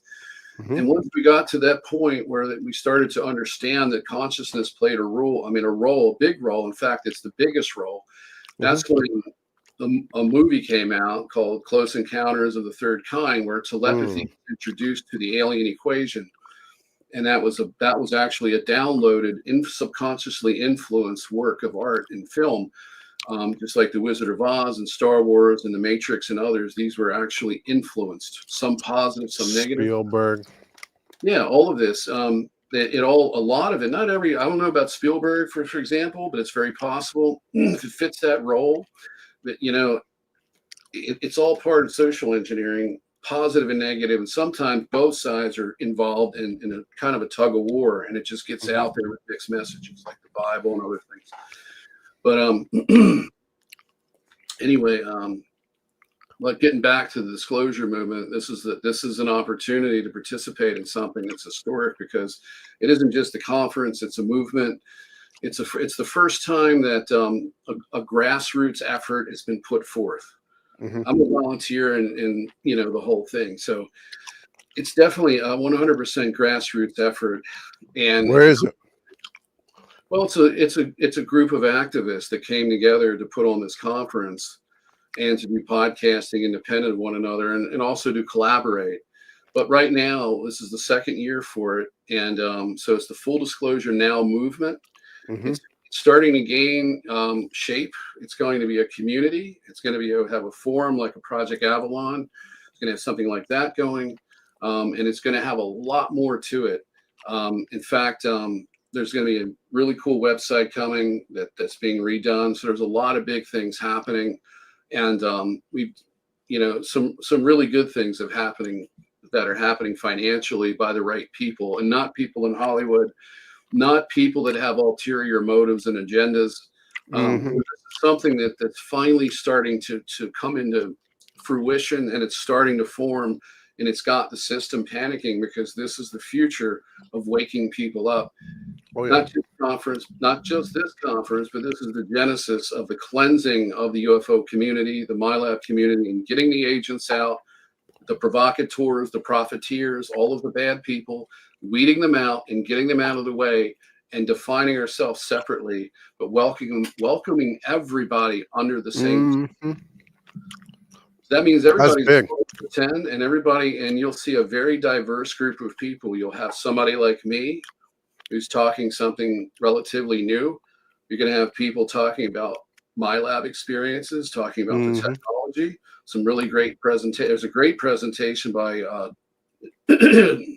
Drager Reed coming up. He's the first presenter for the first day of the conference. That's going to be a blockbuster. You got the original author of The Matrix, which is the Immortal script. That's going to be great. You've got some great researchers there, from MyLab researchers, some of the best. You've got a lot of spiritual people, and you got people from basically all spectrums of the New Age and all of this other stuff. With the other conferences in the past, I was getting this topic, just end it real quick, but try to keep this short. What they've done is try to discredit the MyLab content that's out there and promoting and going into the conferences. Is they've tried to combine it with the New Age, and they've been successful with it. And then you have the New Age contactees mixing in with actual real good testimony to make it into something that's where it's obfuscated. It's where when the public looks at it, they see what looks like a bunch of LARPing people clowning around like a clown show, because it's just a mess. And then when researchers like, because MUFON's a controlled organization, you have to you got to be able to you got to have common sense alone will tell you. You don't need intuition for that. Common sense will tell you that it's been around long enough. They've taken it over. They call the shots from the inside. And pressure on people different ways to make sure that MUFON only goes so far. But when people affiliated with MUFON get involved with the MyLab community on their own, breaking the whole protocol with just sticking with the script and working with the sightings and the surface level stuff, they find a fragmented group of people that are very traumatized and have very, very unstable personalities and things like that. And it's because of the trauma and the mind control and the repeated and the endless targeting that these people go through. Mm-hmm. So what we're trying to do is to create a community where we can work together to reduce that and get it to the lowest level as we possibly can, because that way we Mm-hmm. can function better as a community, as individuals in society, and get out there and get people to take us seriously, because it absolutely needs to happen. This is extremely important because a lot of the child trafficking that's going on, there's 350,000 missing children, for example. A substantial portion of them weren't given Mm-hmm. sex traffickers. They were funneled into clandestine black budget military programs where they're going to be tortured and experimented on and doing all kinds of horrible things, Hybridized. Yeah. Yep. and physically raped and abused and Mm-hmm. fractured. And I have a memory of that. We can talk about that next time, the mind fracturing procedures. But that's what's happening, and it's happening. It's been going for a long, long time. And we need to bring this stuff to an end. And the best way to do that is exposing it in the light of day and Mm-hmm. holding people accountable. We've got a long way to go with this, but we got to do it out of love, respect, and compassion. That's the core of breaking the matrix or the simulation. I got to stop using the matrix term. Yeah. So that's the battle. That's the blueprint to get out of this, at least a little bit of it. It's change yourself, embrace love. That's God inside you. Yeah. And then let it out and manifest it by doing the right thing, and don't allow all these trappings. And there's so much to this that can be talked about the different trappings and things that happen to people who try to do good things, especially in the disclosure community, because they've got an endless minefield of pitfalls for us. And we're already programmed to step on the mines. That's the problem because of the trauma. So that's all I got for tonight. But anyway, it was really good being here.